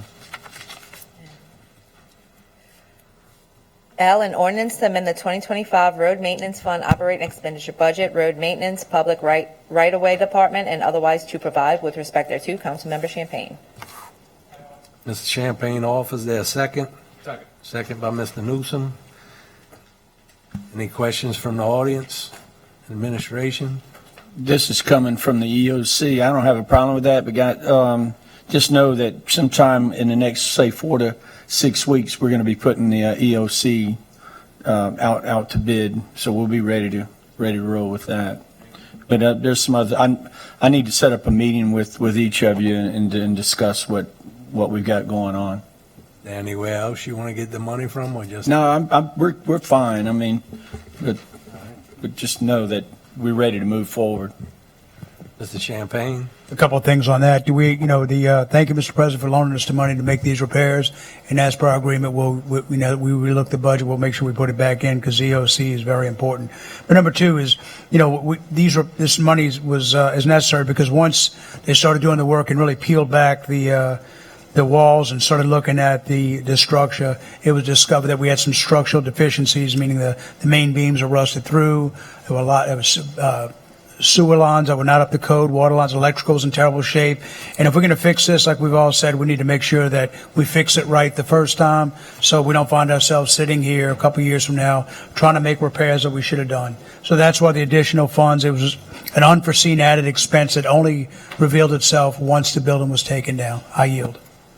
Ms. McCarty? I just want to mention that if the federal government ever starts giving us the money from that direct technical assistance grant, we can add the EOC to that, just so you know. Okay, thanks. Mr. Newsom? Yes, thank you, Mr. Chairman. Again, spoke with Mr. Brooks. This is an effort by this government, this body administration to really invest in our employees, which is our most valuable asset as a government, is our employees, because the building was in deplorable condition. Let's just start with that. And the employees really, myself and Mr. Champagne went out and looked at it with Mr.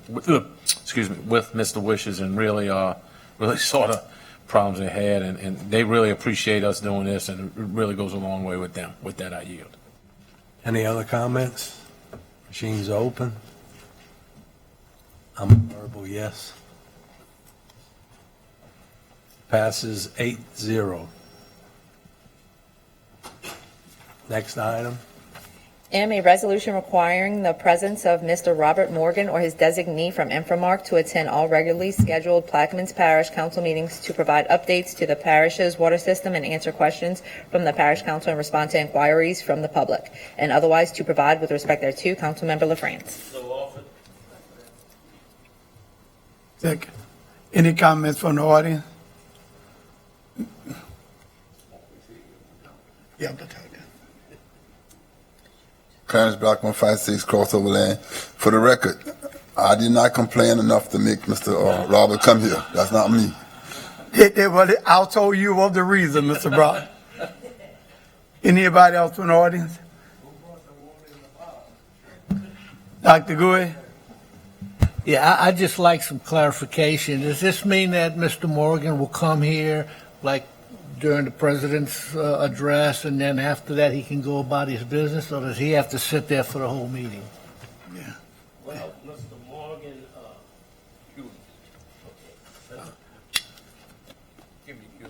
what I expect for Mr. Morgan or a representative from his company to be here to answer any question that anyone, any public or any council member have. Even though it might not have a water issue or ordinance on the agenda, but still there can be water issues brought up. So for the entire meeting, someone has to be here, or just to answer questions in the beginning? Whatever the wishes of the board. Well, I mean, that's what I'd prefer for the, just from an efficiency standpoint, that someone be here and then we get everything out the way and then they can go about their business. You know, and I called Mr. France on this yesterday because that was my concern, that he shouldn't have to be here. We should let him know when something was going to be on the agenda related to Infomark, so he can be there. But for him to be every day, because Clarence Brock let me know, and then I'll call him and say, Mr. Brock is coming. But so I don't think that he have to be, we shouldn't subject him to just being here at every council meeting. We should know when he's needed and he comes. So that was the conversation I had with Mr. Frank when I saw that on the agenda. Yeah, in the digest, it says a resolution to mandate Mr. Robert Morgan or a representative from Infomark. It doesn't have to have Robert Morgan. And again, I don't mind if someone has to be here for every meeting. What my concern is to sit through this entire meeting. I think we can address our water concerns, the 9 of us, in the beginning, maybe with the president. There's a lot that could be addressed well before this meeting. There's 2 weeks between each meeting. Any question is not going to pop up on the day of the meeting.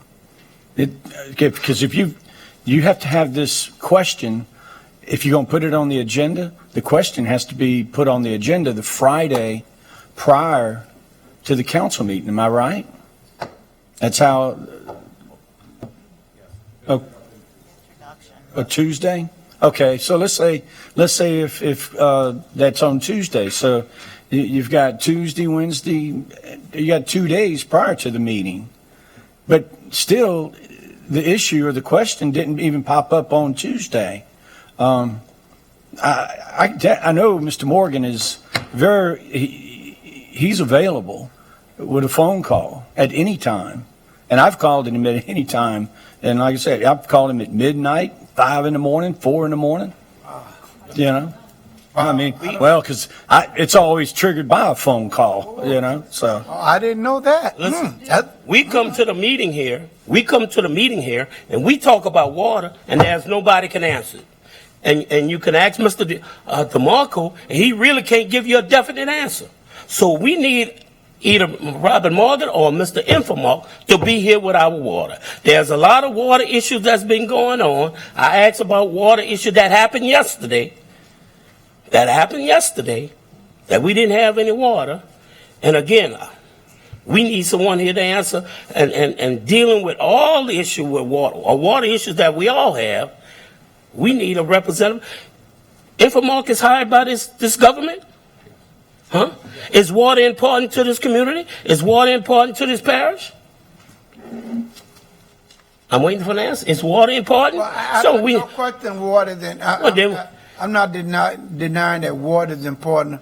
Only thing, again, Mr. France, if he can have somebody, that's okay, but I still take the position is that, and I think Mr. President just said it, if we know there is an issue with something, now, I don't know, but just calling him at 12 o'clock because it's hard for he don't answer none of my calls. But anyway, I just think it's important. Would he have to be at every meeting? That's all I was just trying to get around. If not, one of his representative could be here if that's possible. And if that's the case, as Dr. Good was saying, should have to set in a meeting, you know, just like we did for Mr. Armstrong, we can maybe take it up at the beginning of the meeting. So that's all I'm suggesting. But I'm a firm believer that water is very important, and I think we all do. It's just a question of having him here, that person here, every meeting for the whole meeting. That's my own concern. I'm not finished. Okay. But Reverend Evans, a couple of meetings ago, you was very adamant talking about your water line. Yes, sir. And that was one of the reasons why this came up. We need somebody to come answer questions you had, dealing with your cast iron water lines and everything. And I think a lot of things could have been avoided, some heated discussion, if we had someone here to give us an answer. Can I ask this? So, you know, we can look at the agenda. If there's an item on the agenda that's dealing with water, then I could say it's safe to say that a representative from Infomark be here.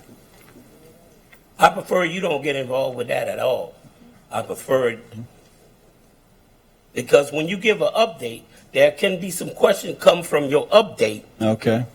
That can spur off a question about our water. Mr. Newsom, let's see. One more time. There you go. Thank you, Mr. Chairman.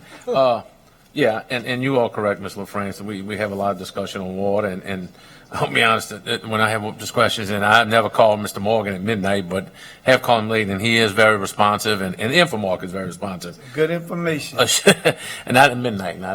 But, you know, and look, Infomark's been very responsive. The problems we had last night that the parish had that affected the southern end of the parish, not all the way down, but it affected a lot of, just a shout out to Infomark's crew. Mr. Morgan, I know you're in the audience, you got your head down ducking, but just a shout out to your crew, tell them what a great job they did and thank them, because it probably just wasn't an easy fix, and it probably didn't do it in 5 minutes, and just again, thank you, and that's it. So again, I yield. Thank you. Mitch? Yeah, I mean, you know, what I'm thinking about is all them guys out there working in the heat while Mr. Morgan's sitting in the air condition. You know, we could be using him out there in the field as well. He might take advantage of this situation. Stop it. Stop it. Schultz, I hope you're better than Mitch. Yeah, so I'm in agreement with this, but I think it's some, I guess you'll say, common sense. Like today, one of the last things on the agenda is water pressure issues and water rate increase. So obviously, if we can move that up for Mr. Morgan, we can move it up. But then if there's an ordinance near the end of the agenda, well, yeah, he needs to stay through that ordinance. But if there's nothing related to water in ordinance or discussion after the president's update, because I agree with you, Ms. LaFrance, because last night, the water plant in Port Sulphur, well, we're not going to have that on the agenda. But it got brought up during, so I think in that case, then yeah, after your president's update, he should be able to leave. So I think it's a little bit of common sense with this body that if we're going to have questions for Mr. Morgan, let the chairman know beforehand, hey, can we move this up? That way Mr. Morgan can get out of here. Second thing is, I meant to say this first, but I have called Mr. Morgan at 12 and 1 a.m. when summer of 23, when I was having a water break every freaking time I turned around. And Gerald, so I've been out there checking on status updates. So they are responsive in the middle of the night. But I don't try to do that. But like I said, on this, I think it's common sense. Let's use some courtesy. And if there's something on district update, move it up. But then after the last thing that's dealing with water, he should be able to leave. But I agree with you, Ms. LaFrance, because something could come up in the president's update. I think we done beat this horse to death, so. Let me beat him one time. Okay. And I cannot speak, Chairman Edwards, as to why he won't answer your calls. But I know he answers mine. I'm telling you, without question. And Mr. LaFrance, I agree with everything here. All I wanted was to know that we could clarify that someone needs to be here, but not for the whole meeting. I think we got that. I'm good. That's all? We Okay. got Mr. Konovich? Kim, I don't know why this thing let me. He's trying. There it is. I agree. He stays here till the president update is over. Even if we did have an ordinance or something after, we could still move that up too. Don't have to wait till the end. And Mitch, you know he's not going out there in the heat and digging with the workers. But I agree, his workers do a great job. So does he. Mr. McCarty. You asked if he answers my call. I wanted to say that I have him and Jeff on speed dial for District 5. 1 a.m. in the morning, I'm going to test this out tonight. No, I'm just being facetious. He answers our calls 1 o'clock Sunday and whenever Tasia called him. So I think we're clear that Mr. Morgan, when his representative, need to be here. And by the time the president report, we know whether he's needed or not. Are you good there, Mr. Morgan? You understand your marching order? Okay. So if you want to leave now and go out in the sun and do some work like Mitch saying, you're free to go. We got to vote. The machine is open for voting. And it passes 9-0. Next item, please. And an ordinance to amend the 2025 General Fund Operating Expenditure Budget, Telecommunications Department, and otherwise to provide with respect thereto. Councilmember LaFrance. Second, any comments from the audience? Administration table. Machine is open for voting. And it passes 9-0. Next item. A resolution requesting the administration conduct a minimum 3 town halls for public input relative to the administration's proposed zoning district classification map, changes in text amendments to enact a new Article MU Mixed Commercial Industrial District, and amend Article LI3 Heavy Industrial District, and Section 3 definitions of ordinance number 142, the comprehensive zoning ordinance of Plaquemines Parish, Louisiana, and otherwise to provide with respect thereto. Councilmember LaFrance. Second. Any comments from the audience? Hi, David Clark, 108 Avenue A in Bell Chase. So this ordinance, these town halls that we're going to have, that is for informational purposes only, right? Information only. Okay. Input, mostly it's basically for input from the residents that live in these areas that it will affect them. And this covers both the I-3 and the MU, correct? So It's the going MU, to cover everything. yeah, because I'm just concerned with the MU applying to only these areas. It's from Alliance to St. Right. Jude is the area. Yeah, but there's going to be some benefits coming from this MU rezoning. And It should I apply would to. say, and I think that's personal meeting where you can come and share, those concerns. Right. I mean, I'm saying glory, hallelujah, to see that this is really happening. Yeah. So I really want to give them 100%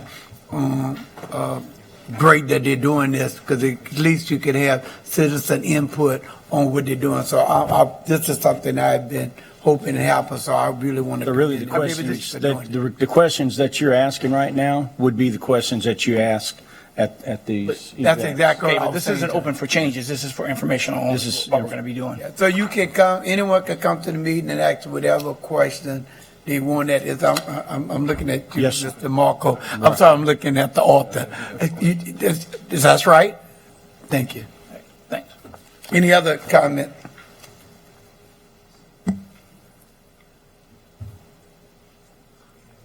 Y'all know my address pretty good.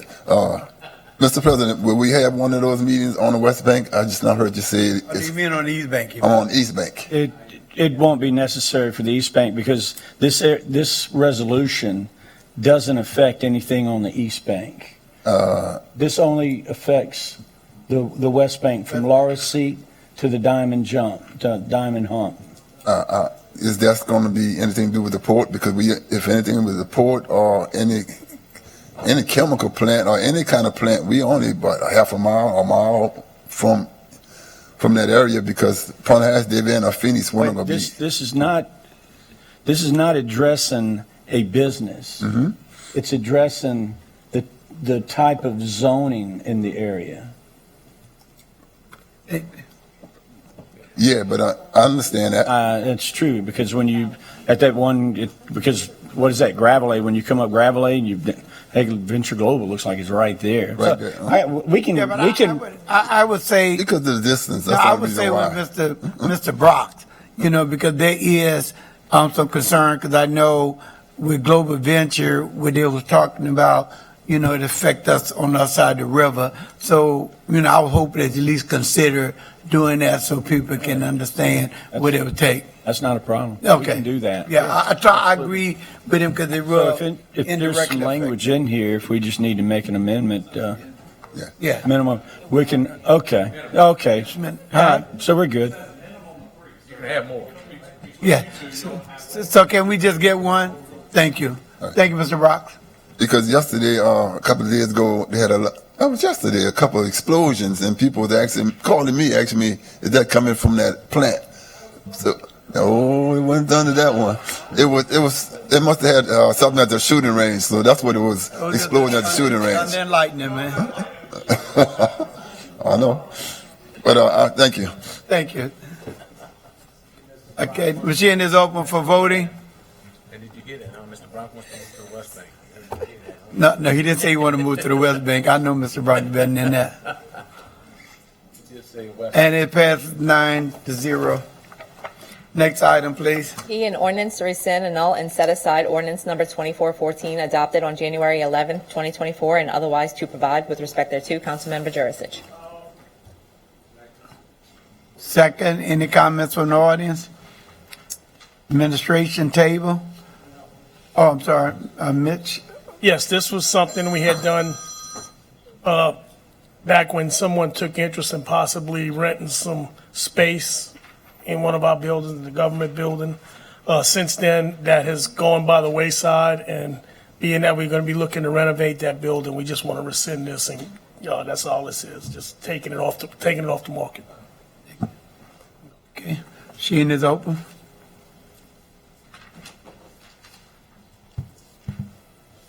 And it passes 9-0. Next item. U, a resolution to appoint a replacement member to the Plaquemines Parish Tourism Commission, and otherwise to provide with respect thereto. Councilmember Jurisic. This has changes.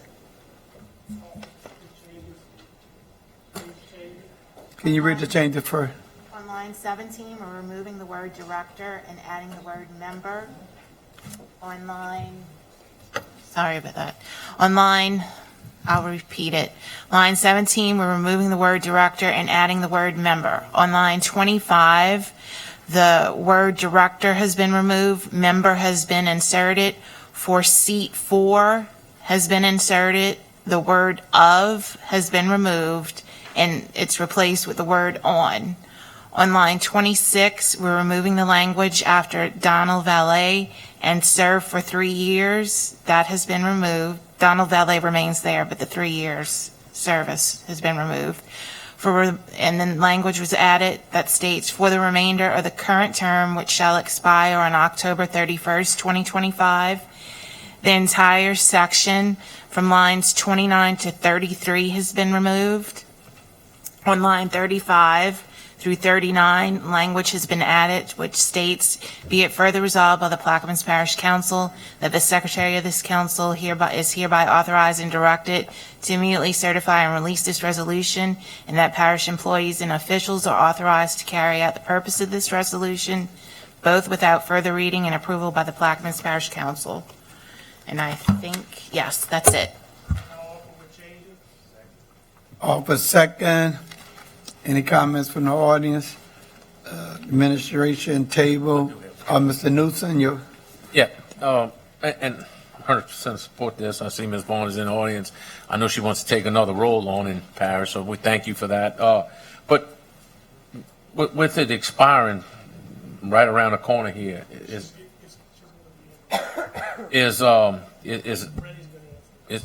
Yeah, I would recommend September, but y'all can do it sooner. The terms for everybody are going to come up again, and so I recommend that y'all do a resolution at that time. She's not prohibited from serving a second term, so. Do it at that time when it comes up. So yeah, when it comes up, y'all would need to do the whole board at that time, and she would just be included in that as a new member. Machine is open.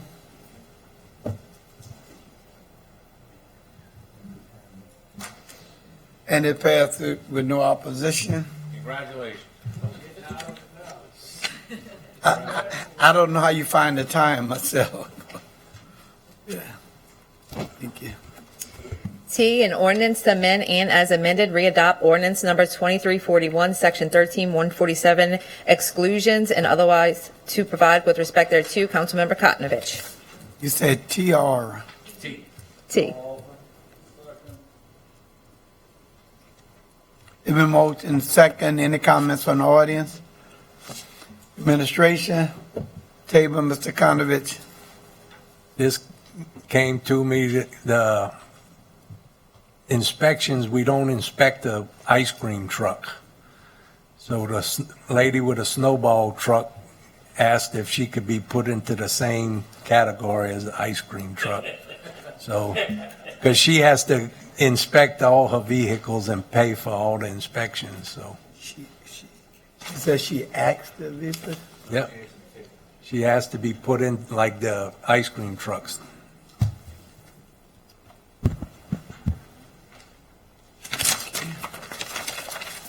I'm sorry, Ms. McCarthy. Does anyone know why an ice cream truck, which would require refrigeration, Ice cream truck. would be exempt? You mean exempt? They're exempt because those foods are generally prepackaged, and so they're less susceptible to, I mean, obviously if they're sit out, they could be spoiled, but as a general matter, the legislature decided to exempt them because I think the burden was probably too high for those type of businesses. Okay, so as long as they're prepackaged. And those foods are prepackaged, yeah. Okay. And, okay, as long as the ice is clean. I get it. Thanks. Mr. Schultz? Yes, I agree on this. I thought we talked about snowballs when we worked on the food truck ordinance. I thought we added them in from the get-go. We didn't? Or just got oversight? I just don't remember, sorry. Okay. I thought they were already added. I remember we discussed it. And it wasn't an ordinance I drafted. But you remember, I think we pulled that whole ordinance and it never got voted on when we were looking at making some of the other changes. Okay. That's what I Yeah. remember we talked. Remember when we were going to keep them open 24 hours and all that? I think it was in that piece of legislation, but y'all pulled that whole legislation off, and so I think it never got acted upon. Okay, that's fine because I thought this was already. Brother Mitch. Yeah, so I'm thinking of like the coffee truck. Does it serve cooked food or prepackaged? So the coffee truck, would it fall under this thing too if it's not cooking food? Traveling time? Well, that was just a question. We answer that when it comes up. All right. All righty. Machine is open for voting on 9T. To the France. And it passes without any opposition. Next item, please. 10, approval of the minutes from the May 22nd, 2025 regular meeting. Second. Who offered? Who offered? Thank you. He's open.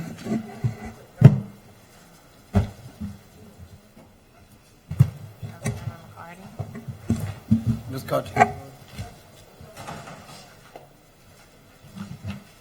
9, no opposition. Next item.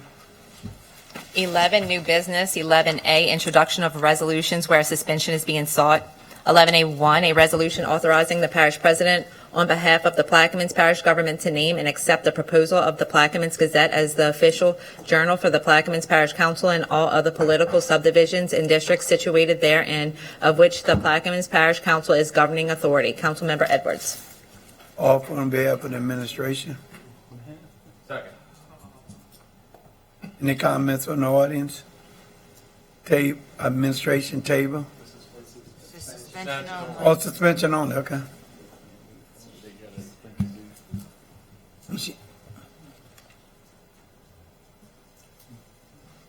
McCarthy. That's okay. Okay. Suspension has been granted. A resolution authorizing the parish president on behalf of Plaquemines Parish government to name and accept the proposal of the Plaquemines Gazette as the official journal for the Plaquemines Parish Council and all other political subdivisions and districts situated therein, of which the Plaquemines Parish Council is the governing authority. Councilmember Edwards. Offered on behalf of the administration. Second by Mr. McCarthy. Audience. Administration table. Yes, can you tell me, is there a scale that we pay? And are we paying the maximum on that scale?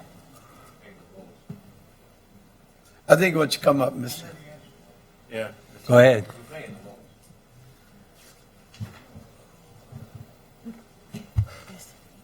Norris Babin, 114 Woodchase Street in Belchase. And yes, the state does set the rate that you charge for local notices. It's set at $6 a square, which is approximately 100 words. It's been at that rate since 1991, and we do charge the $6 a square, so it's not costing any more than it did in 1991. In addition to that, we've taken on other responsibilities listed online in a searchable database where you can go on our website or the website of any newspaper that's a member of the Louisiana Press Association and comply with official journal standards, and you can search public notices. That's a searchable database. It comes with a lot of issues, and it was down for part of the year this year, but we're working on it. So, and we're very happy to have served as the official journal since, I think, 1925. Any other questions? Champagne. I did do some research on Louisiana Revised Statute 43:147 does set parameters. And yes, the Gazette is charging the lowest rate for a parish our size. They set rates for parishes of 100,000 residents or more. And it goes down based on a parish size, and ours is 25,000 or less. And they are charging the lowest rate and have not gone up since the date you said in the 90s. I do have some questions. So as you said, you've been the official journal since 1925, and that kind of speaks to my point. The print media has been around quite a long time, like you said, before 1925. And I think it's gone the way of the wagon wheel and the typewriter. At one time, very good devices, but I just don't see the necessity. When I say that, even though we have a value here, and you're giving us the lowest rate, it still cost the parish last year $75,078.25. That's a lot of money, considering the very same service could be offered for free if it was put on our parish website. Now, that's not an option now. I bring it up as a point. We have got to advance ourselves with technology. The technology now exists to where we can hang it on our website. Everyone has a cell phone. I say everyone. If you're poor and can't afford one, the government gives you one. They give you a smartphone. You pull up the smartphone, you hit the parish website, and the official journal should be able to be published. We have employees that could do it. We could save $75,000. From my point of view, $75,000 is the switching gear we need for the Port Sulphur water plant, a repair to a sewer lift station, something else. We don't have a lot of money, and our job is to look for the best value of the taxpayers' money. I think that's something we need to explore with our legislatures, to a legislative body up in Baton Rouge, to potentially do away with the requirement to utilize print media. Nothing personal. I think you guys do a fine job. It's just where we're going as a society. Right? Let me ask you this, Mr. Norris. How many papers do you print weekly? 3,000. 3,000.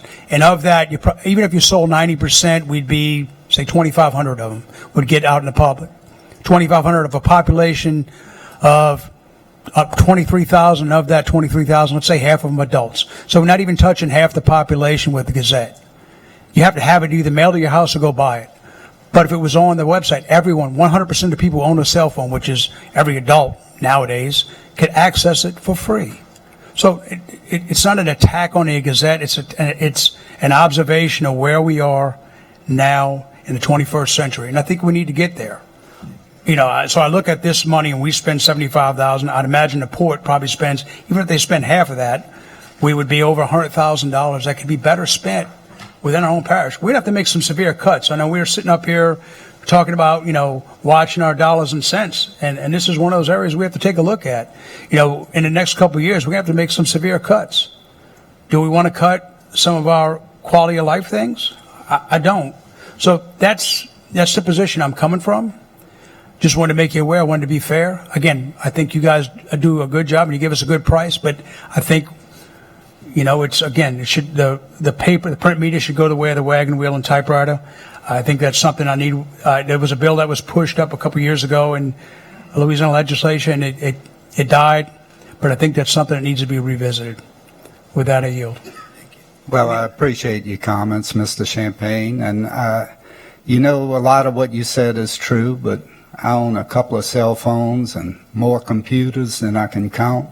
Sometimes I can't even get to the GoPass account. Sometimes the internet's just not working. And, it's a little different other than saying it's a public notice. There was a public notice in one of the Louisiana papers that right before the legislative session went into session this year. It was a $12 notice. It created a tremendous amount of stir from St. Bernard to Plaquemines to Shreveport and Monroe. A $12 notice. Did everybody in Louisiana or all the adults in Louisiana read it? No. It just takes one person to read it and say, hey, did you see this?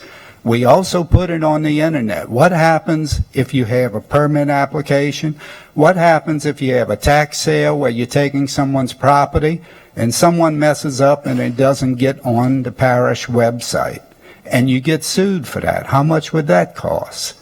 It's a value-added service that we provide that brings back, sure, it's $75,000, but I think if you look at it, it wasn't $75,000 for last year. That was probably paid last year, and it was probably for more than 1 year. I don't think we had $75,000 for a year's legals in probably 20 years. But we could take a look at that and see. And again, maybe it was paid last year, but I don't think it was for the legal notices of last year. So there are a lot of things that I think the newspapers in Louisiana are doing that's good. And $75,000 in what the parish budget is and the port's budget is really a small amount to give notice to the people of Plaquemines. It may not be everybody in Plaquemines, but it only takes one person to see that. So, you know, let's have some conversations and let's talk about it. And sure, technology changes, but let's do it where we're doing it right for everyone. I thank you for your time. Thank you. Machine is, sorry, comments from the audience?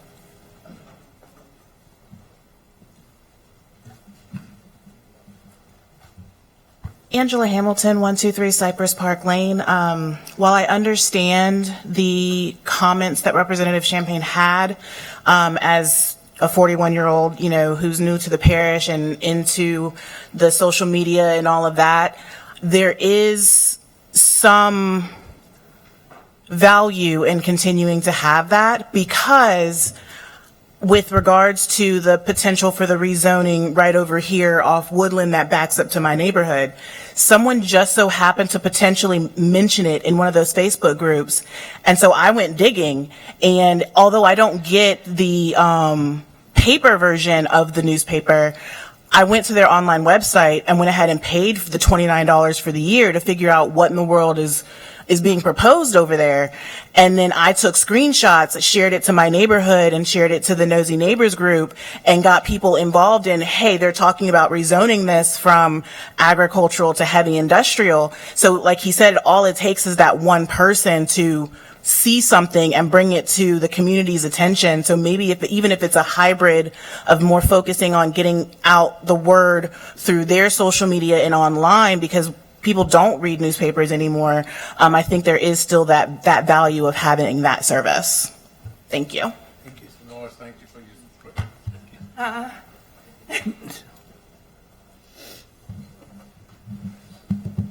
input. Clarence Brox, 156 East Cumberland.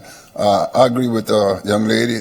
Newspapers are much better than reading a newspaper than going to a cell phone. Everybody don't have no real good phones, smartphones. I'll be the first one to tell you, I got a flip phone. See me? And y'all can laugh, because when the power go out and y'all phones be going on, or everybody with their smartphone they lose their power in 2-3 hours, and they be asking me, cause my phone lasts 3 days without going on a charger. So they be asking me, can I use your phone? A newspaper, I read the newspaper. So everybody don't have smartphones. I'm glad to know you got that phone, Clint. Huh? They don't. That's another story there. I'm not even a fire chief anymore because they don't want to call me. Thank you, Mr. Brown. All right. Dr. Good. So I say everybody don't have a smartphone, so newspapers are best. Hold on, Dr. Good. Mr. Hendry. Oh, Mr. Champagne, I agree with you. But Norris, I gotta be with you. We need print, man. We can't eliminate print out here. We see now what's happening. Hey, wrong information, all kind of stuff happening out here. They're gonna call a catastrophe. Yeah, we can do with technology, but technology gonna wind up destroying America. You need to keep print. You need to have it. Norris, I'm with you. Dr. Goy. Mr. Brock, anybody that's got a phone that looks like it belonged to Captain Kirk, I think that's great. Yeah. And Norris, I have to tell you, back in 1925 when I voted for this thing, if I'd have known it was going to be what it is today, I don't know if I'd have voted for it. But that's a long time ago. Yeah. Our machine is up for voting.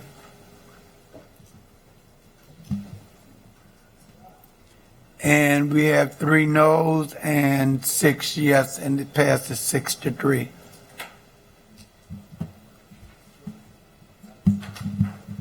Next item.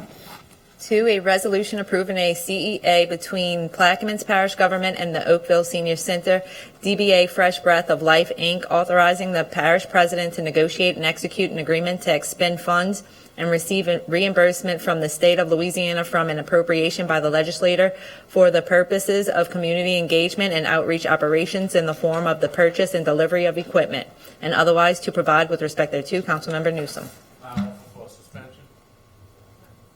A second.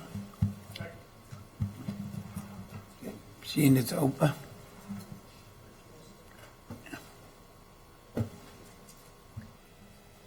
And the suspension passed 9-0, no opposition. A resolution approving a CEA between Plaquemines Parish Government and the Oakville Senior Center, DBA Fresh Breath of Life, Inc., authorizing the parish president to negotiate and execute an agreement to expend funds and receive reimbursement from the state of Louisiana from an appropriation by the legislator for the purposes of community engagement and outreach operations in the form of the purchase and delivery of equipment, and otherwise to provide with respect thereto. Councilmember Newsom. I'll second. Any comments from the audience? Administration? Table?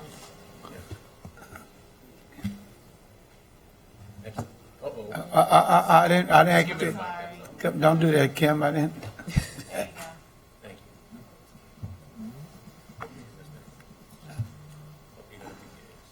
One more time. Thank you, Mr. Chairman. Yeah, this came up, this is in Oakville, as the resolution said. This is a little kind of out the ordinary. I know that we do this because, but this is a timing matter. What was explained to me by finance, this came from legislation, and the money needs to be done by the 30th, and we got money and we don't want to lose it, so it is a timing matter. And the only thing I'm going to ask Rennie is, I know do we have a CEA yet? Because, y'all? No, we were waiting for you guys to adopt this, and we'll enter into a CEA with them, and then we'll go ahead and expend the funds out of our budget, and then seek the funds from the state to reimburse us, basically. Right, because it is a timing matter. If they don't spend them by, I think it's by what finance told, it's the 30th, so we don't want to lose the money. So, and that's where we are. That's why we're suspending the rules to do this in this matter. Yeah, and I would hope so. Breath of Life is an extraordinary program. It's a great program. Started helping senior citizens youth in the program, and they do a lot of out-of-pocket money to make it happen. So whatever we can do to expedite this, I sincerely hope that we do. We didn't do this a couple, we might have voted on getting a grant or something, because it was to make a cooling station for like a hurricane if all the electricity would be out. They'd make that church where people could go and. Not with this. Not with this. They don't have nothing to do with the church. All right. Thanks. Machine is open for voting.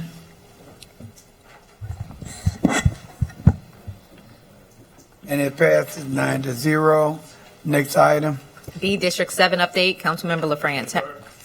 Deferred. C, discussion of Arsenault lawsuit. Deferred.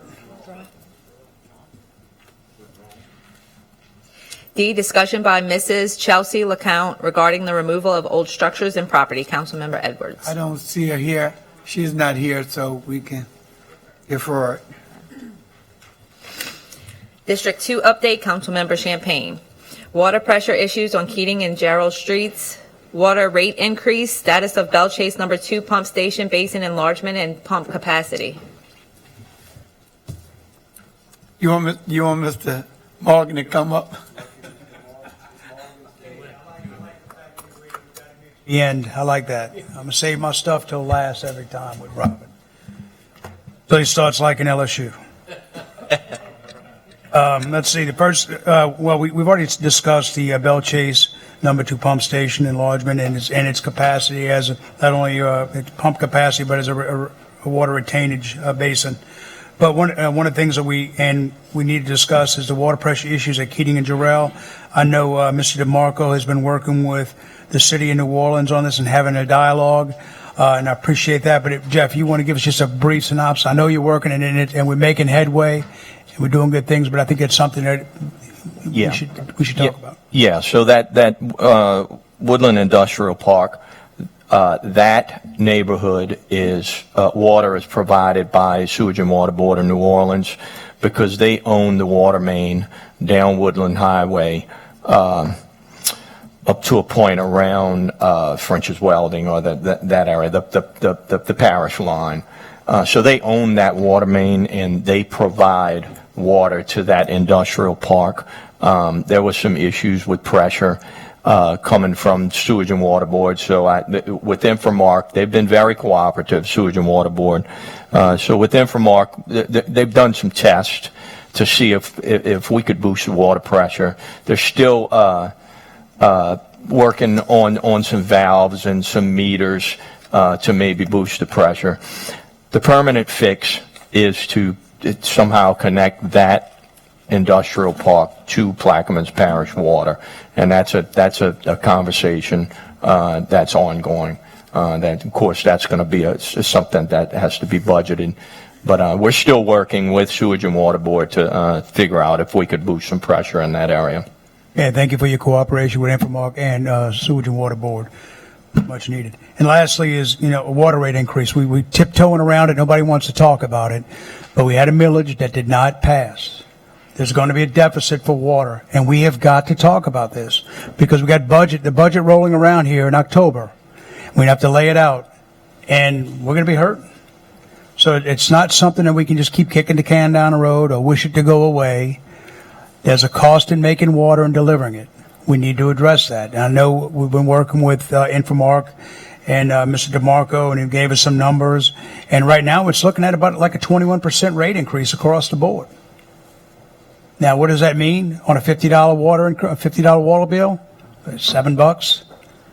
But again, what is that? 1 cup of coffee, 1 pack of smokes, whatever. We need to look at this realistically and start moving forward on this and addressing this issue, because it's not going to get better with time. So I bring this up as an issue, and I want to talk about every month. Do we realistically sit down and come up with a comprehensive plan? I know we have this new water billing thing that we're putting in place, but we haven't even put the CPI in that was mandated by ordinance to start January 1, 2025. And it's going to hit again. It's going to go up again in January. We have got to address these issues. So I challenge the administration and Infomark to help us work through this. I mean, it's not going to get better. It's going to be painful. I get it. But again, talking around it doesn't solve the issue. With that, I yield. Mr. Konovich. Yeah, I'm not afraid to talk about it until I get full water pressure for a year. I'm not upping the price of nobody. And ask people on Keating and Jarrell Street or Empire or Port Sulphur,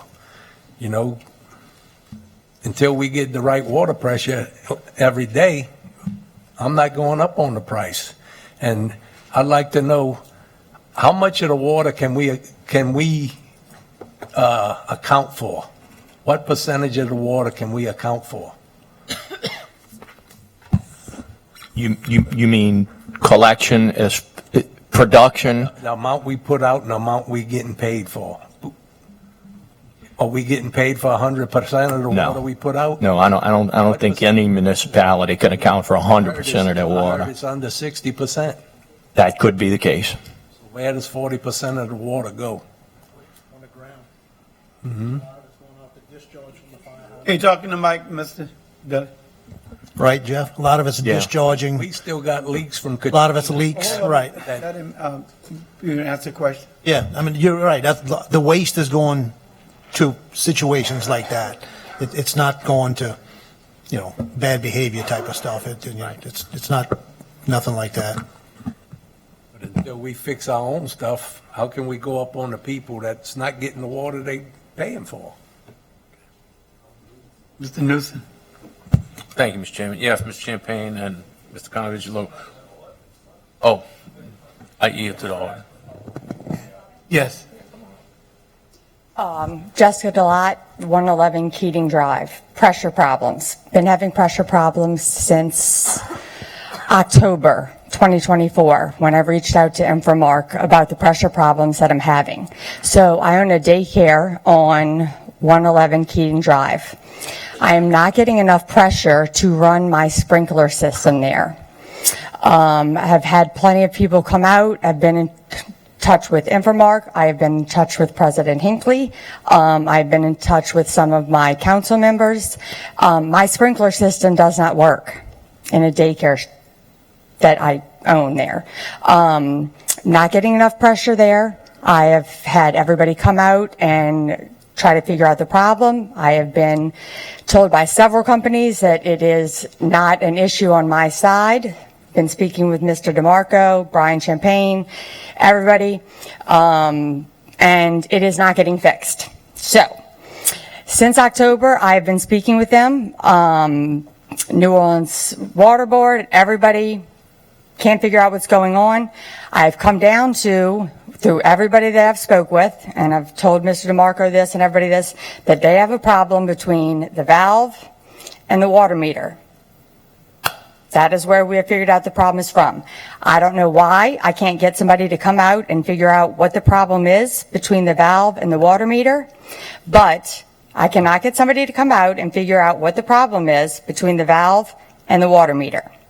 So, I just want to inform you that as of tomorrow, I am informing my clients, the parents at the daycare, that I have tried everything in my power to get somebody to understand that I am not being given enough water pressure from the parish to the daycare to run a sprinkler system.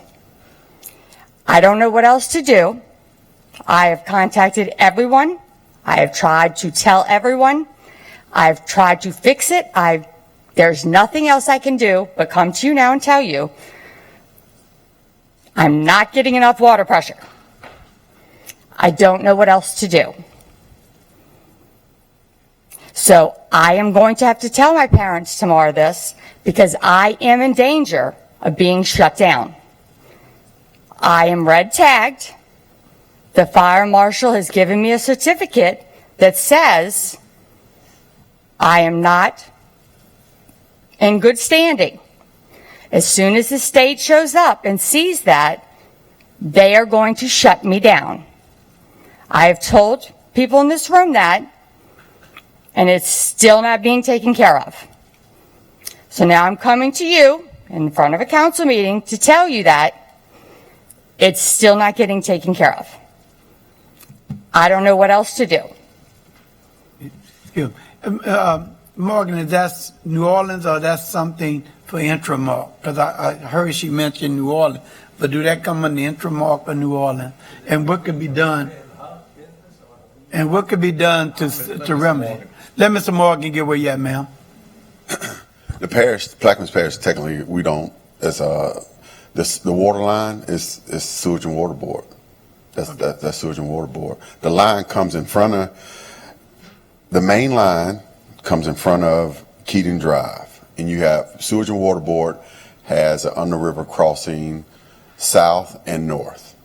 Now we can tie into that line. We can tie into the south line, and we can push water that way. But her problem is on the Sewage and Water Board. Their pressure is lower. Their pressure is, their water is pressure is low. They can't meet the demand for the fire marshal. It's been like that before this council. I'm surprised she passed the last time. The pressure is just not great enough to meet the demand. But it's basically Sewage and Water. It's not Infomark. It's not. No, it's not. It's not.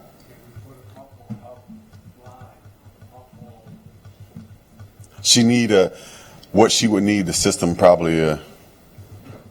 Ms. Jackson, you know how much that system is? 60 PSI. No, I'm talking about, you know how much that system costs? Like the big tank system. I can't remember how much it costs because I know, Jerry, but it's. Hold on.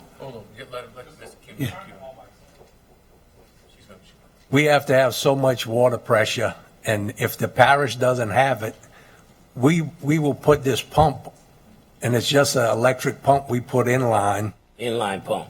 Yeah. We got to call the local water department and the fire department saying we pulling this water to do our work.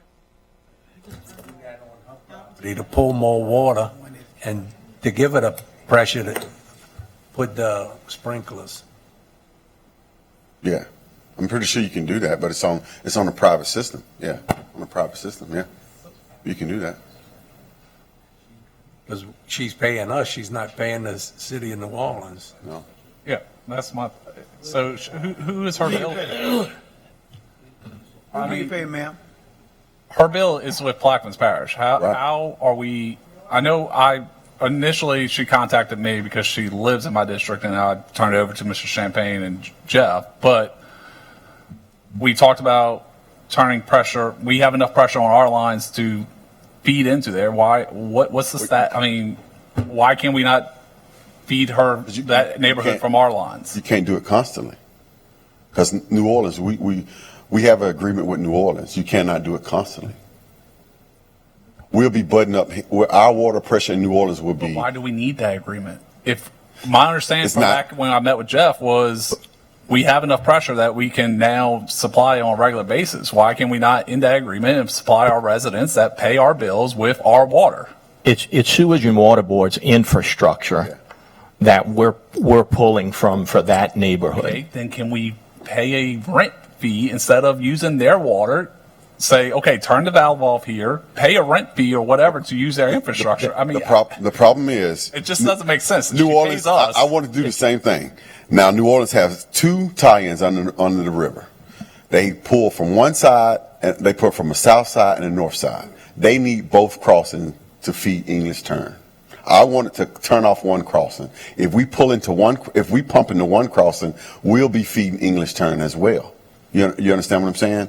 They pull in from 2 crossings. They can't get by with one. You understand what I'm saying? They can't supply English Turn with enough pressure with just one service. With one service. If we start pumping into their crossing, we'll be feeding English Turn as well. LDH is not going to approve 2 systems feeding into one main line. Nobody in this We room. need to contact the sewage and water board. We have.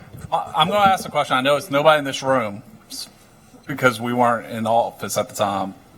But how, if this was an issue, how did she get a permit for the reconstruction of the building back then? Because we gave her the permit saying that water pressure was good. It does not make any sense to me. Is every business back there? Is every business back there not having pressure? Systems? So she's required different because she's a daycare. and can't we put a valve at the right below Keating Drive and we close the valve? New Orleans don't have to push there. It doesn't. It's 2 crossings. I have to draw it on paper, don't in the you? river, right? Yeah, I have to draw it on paper to show. They're in the intercoastal. Yeah. I have to show it to you because I want to do the same thing, but it doesn't. It's not work. It won't work that way. Okay. Like I said, the long-term fix for this is to We have to build up. connect the main on FL at Abear right out here, bore under 406, and connect that neighborhood to Plaquemines Parish water. Building a roundabout, let's lay the pipeline. That's exactly the game. I started that conversation with engineering. Until then, we could Too put many that, people talking, let's hear. until then, we could put that inline, because all you need is a 3/4 inch, and it's just an electric motor to suck more water and push it to her. I know it's not. Probably 2. It's large. Well, you get a bigger pump, but you could still. Yeah, correct me if I'm wrong, but you have a 4-inch line for your fire suppression. Is that correct? Yeah. We could go with a bigger pump until we get the line put in. But you could give it a pressure if we pump, but you're going to have to tell New Orleans we suck in water. You need a tank and a pump. No. The Champagne? Let me go last. Mine is addressing the water, not Miss Jessica's issue. So I want to wait till after this, because I'm going to address another issue with water. Mr. LaFrance? He's gone. Ms. McCarthy?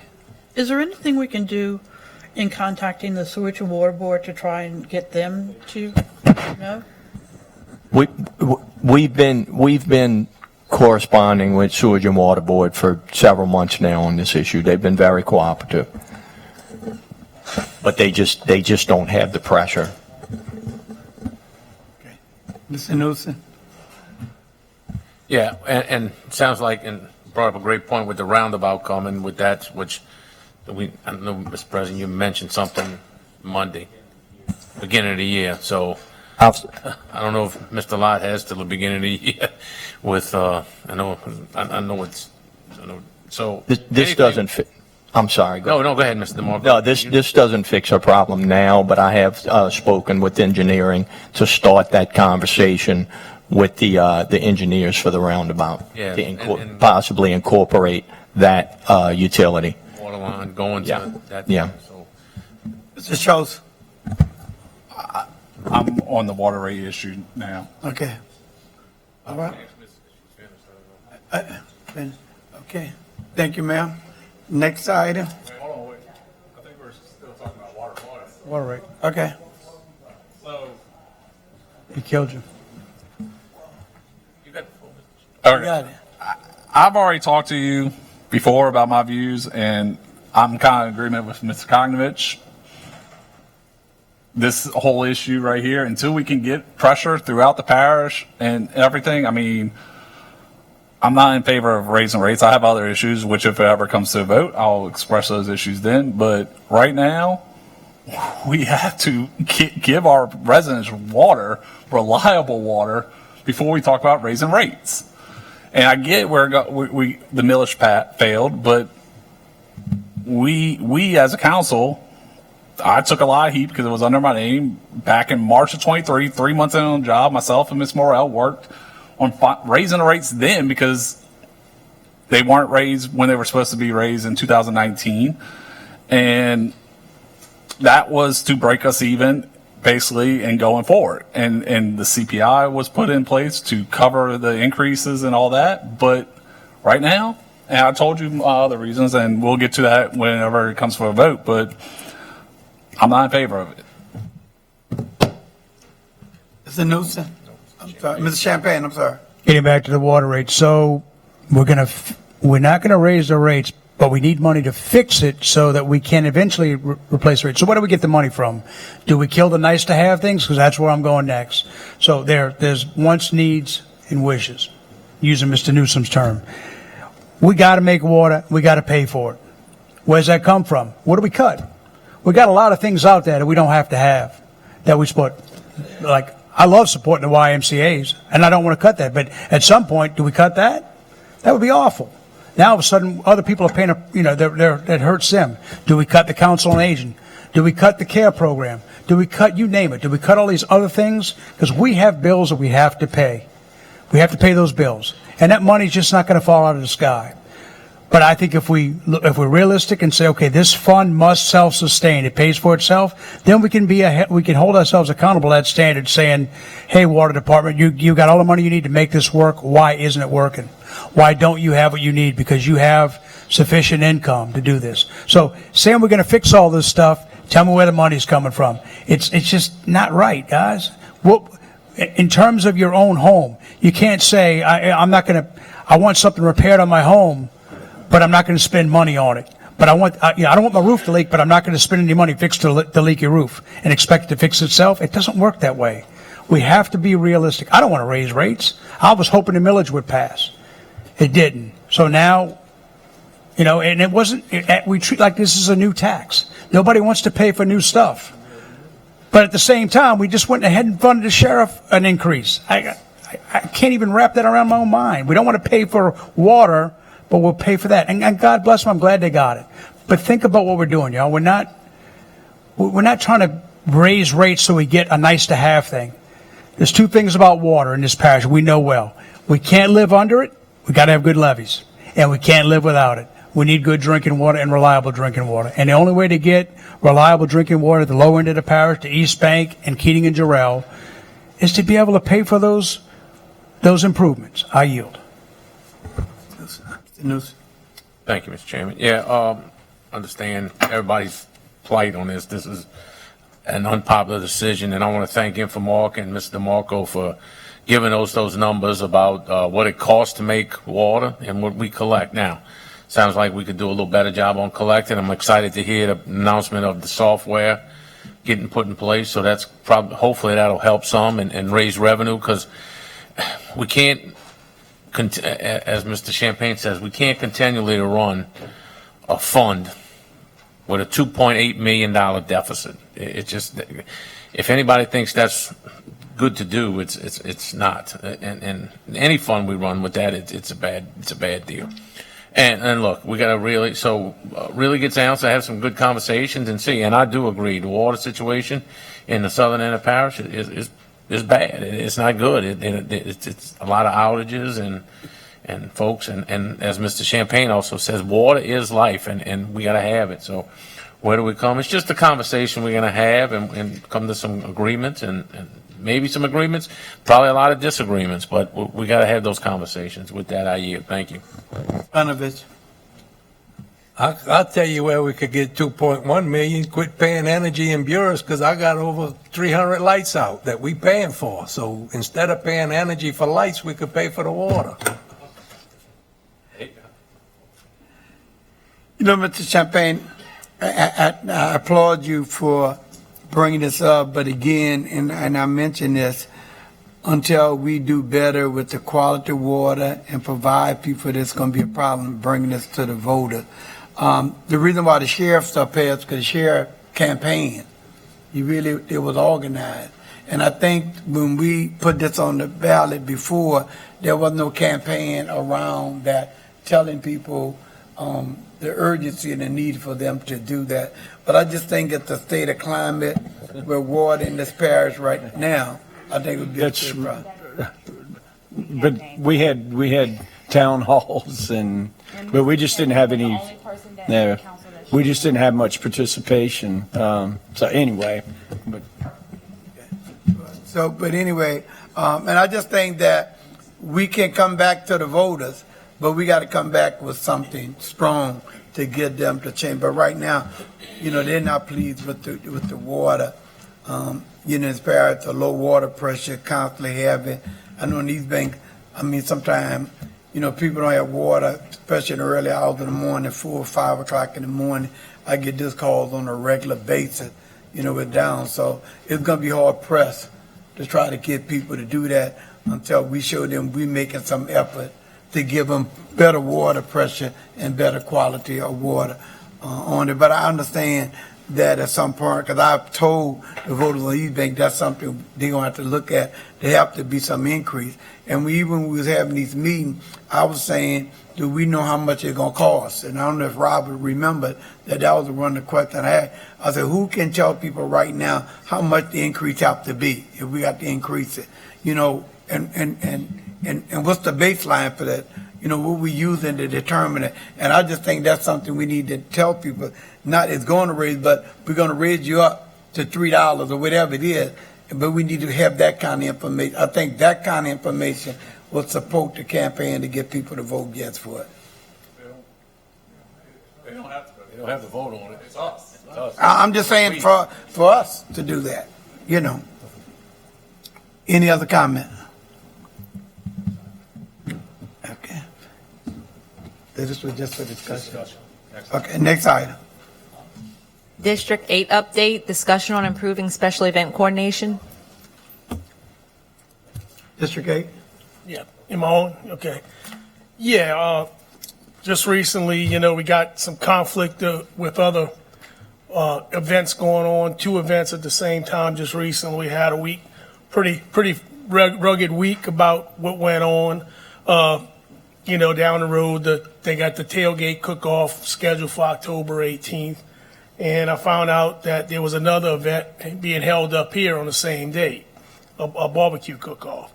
And what I would like to do, and I know I was told I'd be tasked with it, but I don't want to be tasked with it.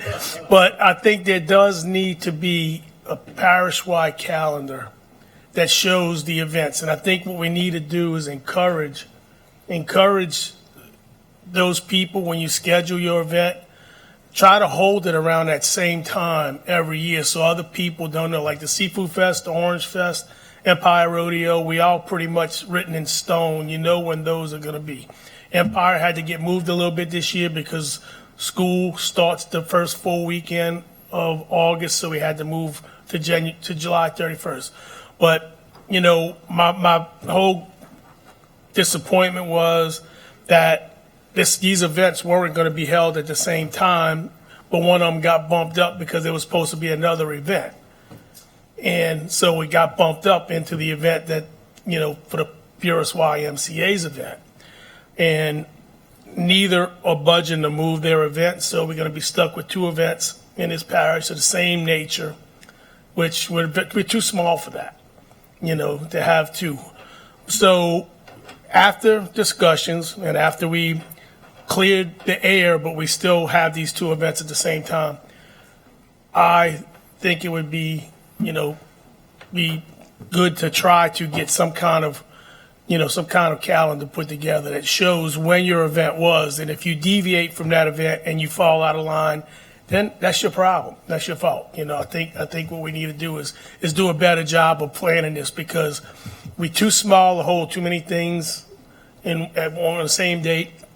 And, you know, that was just it. It led to a lot of heated discussion, I might say, to say the least. But, you know, I don't want to see that continue to happen. We all work together, and I think we can continue to promote this parish in a positive way. And that's what I want to get with y'all, and we'll see what we can do about it. So that's my comment. I yield. I'm done. I brought that up to the tourism board because I brought it up before, but I brought it up again Tuesday because we know, like you said, the Orange Festival's first weekend in December, the rodeo's the first weekend in August. Those get penciled in first because they've been here the longest, 75 years for the rodeo? So those get penciled in first. If you want to put on an event in the parish, you go to the tourism board because they do donate money to some events. And you go say, okay, I want this weekend. If some festival that's been here longer has that weekend, you're going to have to move. And then they could come to us wanting the special event permit and all, or the alcohol permit. But the tourism board is going to have the centralized calendar for a year. And if anybody wants to put on an event, you go pick your date and that's it. Yeah. Any other discussion? Forget about your sister. Oh, I know. I brought that up because this year, the Next. Seafood Festival, they had a couple other events going on at the same time. So that, you know, we all fighting to get the same dollar. If you have them all on the same weekend, somebody's not getting a dollar. Next item, please. G, go past discussion. Councilmember McCarty. I'd like to thank everybody who sent in some bills and issues, explain their issues. Is my microphone on? Yes, Yes. Yes. it is. So, to start over, I'd like to thank everyone who sent in some bills to myself and to other council members who forwarded them to me. And I know I spoke with Senator Connick. He says that he also received bills today. All of them have been forwarded over to both DOTD and GoPass through Plenary. Some of the types of issues that people have experienced are phantom visits, being charged for when they didn't cross over, not being charged a residential rate, being charged for a vehicle that's not their size, and extra service fees, either for a credit card or for a mail processing fee, which, as President Hinckley explained, was not given to, that information was not given to us in advance. I would like to coordinate with the council members to hold a town hall meeting for the public regarding GoPass. And I've talked with the president, Mr. Hinckley, Senator Connick, Representative Bro, and together we'll all make sure that Plenary and DOTD are in attendance. One of the problems with having a satellite office here is that DOTD will have to do a change order for the contract. Unfortunately, that wasn't put in the contract. So we're working on all of this, and we'll be letting you know when we have the ability to coordinate everyone to come to a meeting. Thank you. Thank you. Thank you for your leadership on that issue.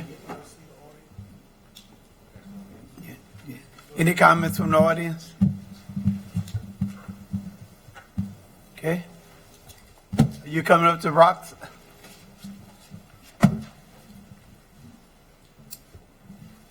There's several individuals on the East Bank say they've been getting some crazy bills from going across the bridge, and sometimes they didn't go across the bridge, like $30. So we got to turn that in to somebody, or just everybody that got one say, I'm not paying it. No, so please do contact GoPass and give them your account number and the date and time that's on your bill that you did not pass. They're supposed to be taking care of this. All right, I'll tell them. Yeah, and then also you can tell them, send it to Patty, you know, also. All right.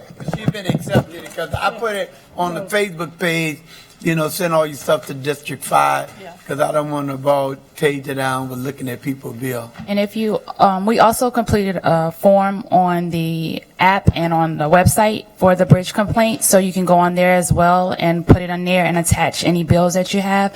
So you also can do it on the website and on the app as well. Thank you. Angela Hamilton again. I thankfully have not had any issues with GoPass yet. Knock on wood. But I was wondering, is part of the contract how they're charging us? Is that part of the contract? Because like I've lived in Texas, I've lived in DC, I've lived other places where, you know, the toll or the amount that you pay is based on the number of axles your car has, right? So if you're a regular passenger car, your toll might be $1.50 because you're an F-250 or an F-150 or a Honda Civic. You know what I mean? You pay the same price because it's a regular passenger car with 2 axles. And then semis get paid more. But it seems like, from what I've seen on social media, you know, people are getting charged based on the measurement of the vehicle. And it's like, is AI measuring these vehicles? Like, how do they know how long a vehicle is and when a hitch has gotten attached to it that makes it too long? So the the comprehensive agreement it spells out the 3 rates, which is based on measurements. How the cameras are measuring the vehicles, I don't know. However, I know basically if you have a crew cab size truck and a trailer, you're going to be charged class 3. However, that I do not believe is the intent based on their signage. It shows a truck carrying a trailer. That is one thing that I have been in contact with Senator Connick on myself about that. But the contract, the comprehensive agreement clearly spells out the length that the different classes are. It's not based on axles, it's based on length.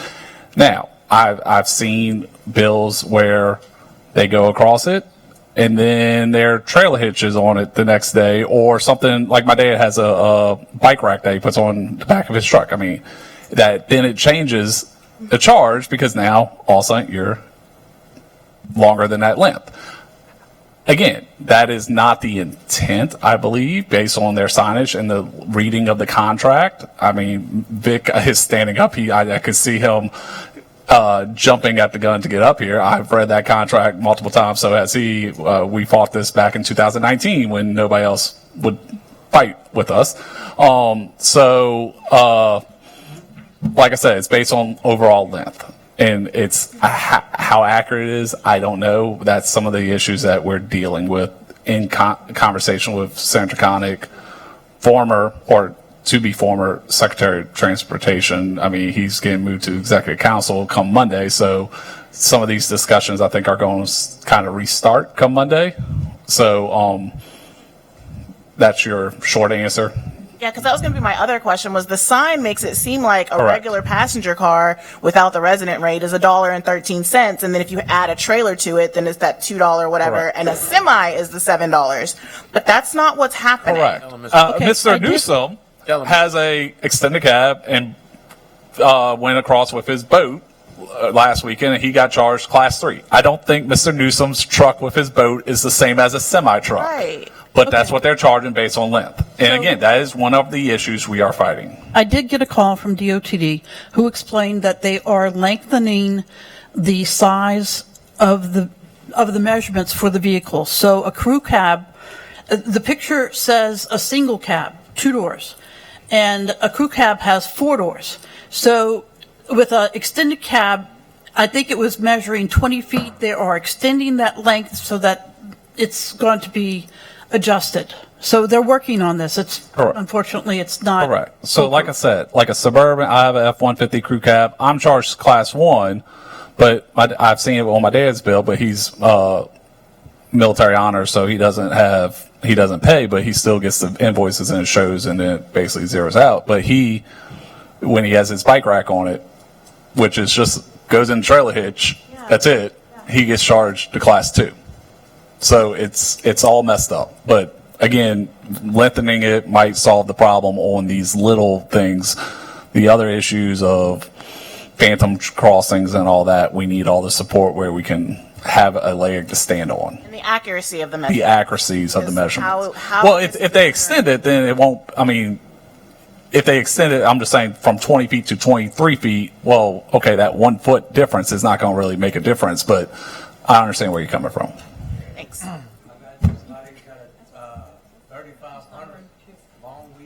Now he's paying 18-wheeler rate. Exactly. You know what I'm saying? It's none of them in the queue. Oh. But if this council would have been here 2 years earlier, we wouldn't be talking about this because we'd had the votes to sue when we had. I was here. I just wasn't a council member at the time. I understand. I'm sorry, but Mitch, I left Mitch out. All right, let Vic speak first. Vic Scarsoni, 125 Wood Chase. The devil's in the details. For years, we knew that the 3% was going to be added to every transaction. We knew that it was going to be $2.54, if I'm right, on every mailing. We knew all that. And so it was all the contract. It was nothing to do with this council. People got to understand that this council, the past administration, had resolutions against all of this. So it wasn't our parish that forced this. It was between the state and plenary. The state and plenary did all this negotiation. So you could thank our state for this. Don't blame the council. Don't blame anybody here. We always said it's between plenary and the state. And that's where it lies at. Thank you. How about you want to add to council? I'll let you take that one. Can I get Mitch go? Yeah, I know we discussed it briefly about what legal action could we possibly look into. And I know it's tough, you're dealing with the state, but this is an injustice being served to our citizens. And I mean, at some point we have to step up and protect them. My thing would be, and I still have the word injunction in my mind. Stop the tolling until they get a Go Pass office in Belchase too. Because as Vic said, we're getting the calls, we're getting the blame. We don't have the answers. Make them put an office here. Make them put an office here so that way people can go in that office and talk to somebody, not on a phone, because people on a phone, they're rolling their eyes, they're doing everything else. I want them to look people in the face that's having this problem. So if there's any way possible that we can look at filing an injunction, I would like to explore that opportunity. And we need to do something quick because of the fact we don't want time to get away from us. We don't want to get past a certain time. We're on strict time limits here. Go Pass office is a must if you're going to have a Go Pass on this toll bridge. CCC, when they had their tolls, their toll office was right there. You know, Golden Meadow, where you got to pass Golden Meadow to go to Grand Isle. So that Go Pass office is. You know, they could recalculate the lengths. Oh, hold on. They can move an office here. Yeah. That ain't in the contract neither. Let me just say this. Mr. President, I thought I heard you saying that one of the things you're working on is to get an injunction so they stop everything when you do your president's speech. So if the administration legal could take care of that, I think we can go round and round the circle. But I just think some serious thing have to be done to get some injunction against them. And the other thing, they should have office in here. They should have office. Correct. When they're telling residents to drive to Golden Meadow with their trailer, which is what they told one of my residents, to drive where they make no can sense. measure the actual trailer in No. Golden Meadow. That We is need an injunction. ridiculous. We need an injunction. Rennie, any comments about what we done to get an injunction to prevent this? Well, I'd rather give legal advice in executive session on this issue, but I've encouraged the parish president, this is more of a political problem than a legal problem. I have questions about our ability our standing, even to get into court to pursue this issue. But I'd rather meet with y'all in executive session and discuss the issues. I've told the president I'm ready and available to go up to Baton Rouge, discuss this with the governor, whoever, and come up with a solution. I just don't think the legal option right now is the best way to pursue this, because I see a lot of hurdles, a lot of wasted money, a lot of wasted time. If we can come up with a quick political solution, and hopefully when the session's over, the governor will entertain our pleas. And as President Hinckley mentioned, today there was a changeover in who is Secretary of Department of Transportation. So he needs a few days to get in office. Okay, then, any else, you want to beat this some more shows? Ledette. No, I said, doesn't it start Monday? Starts on, he takes off. I think so. I started to call him today, but I said, let me. Yeah. No, he takes office on Monday. I'm talking about Glenn.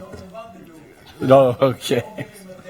Okay, I think we probably exhausted this. Oh, yeah, I'm done with I've made my comments many times over the years. Okay. All right. Motion adjournment. That's where we're at now. Motion. Second. Machine is open.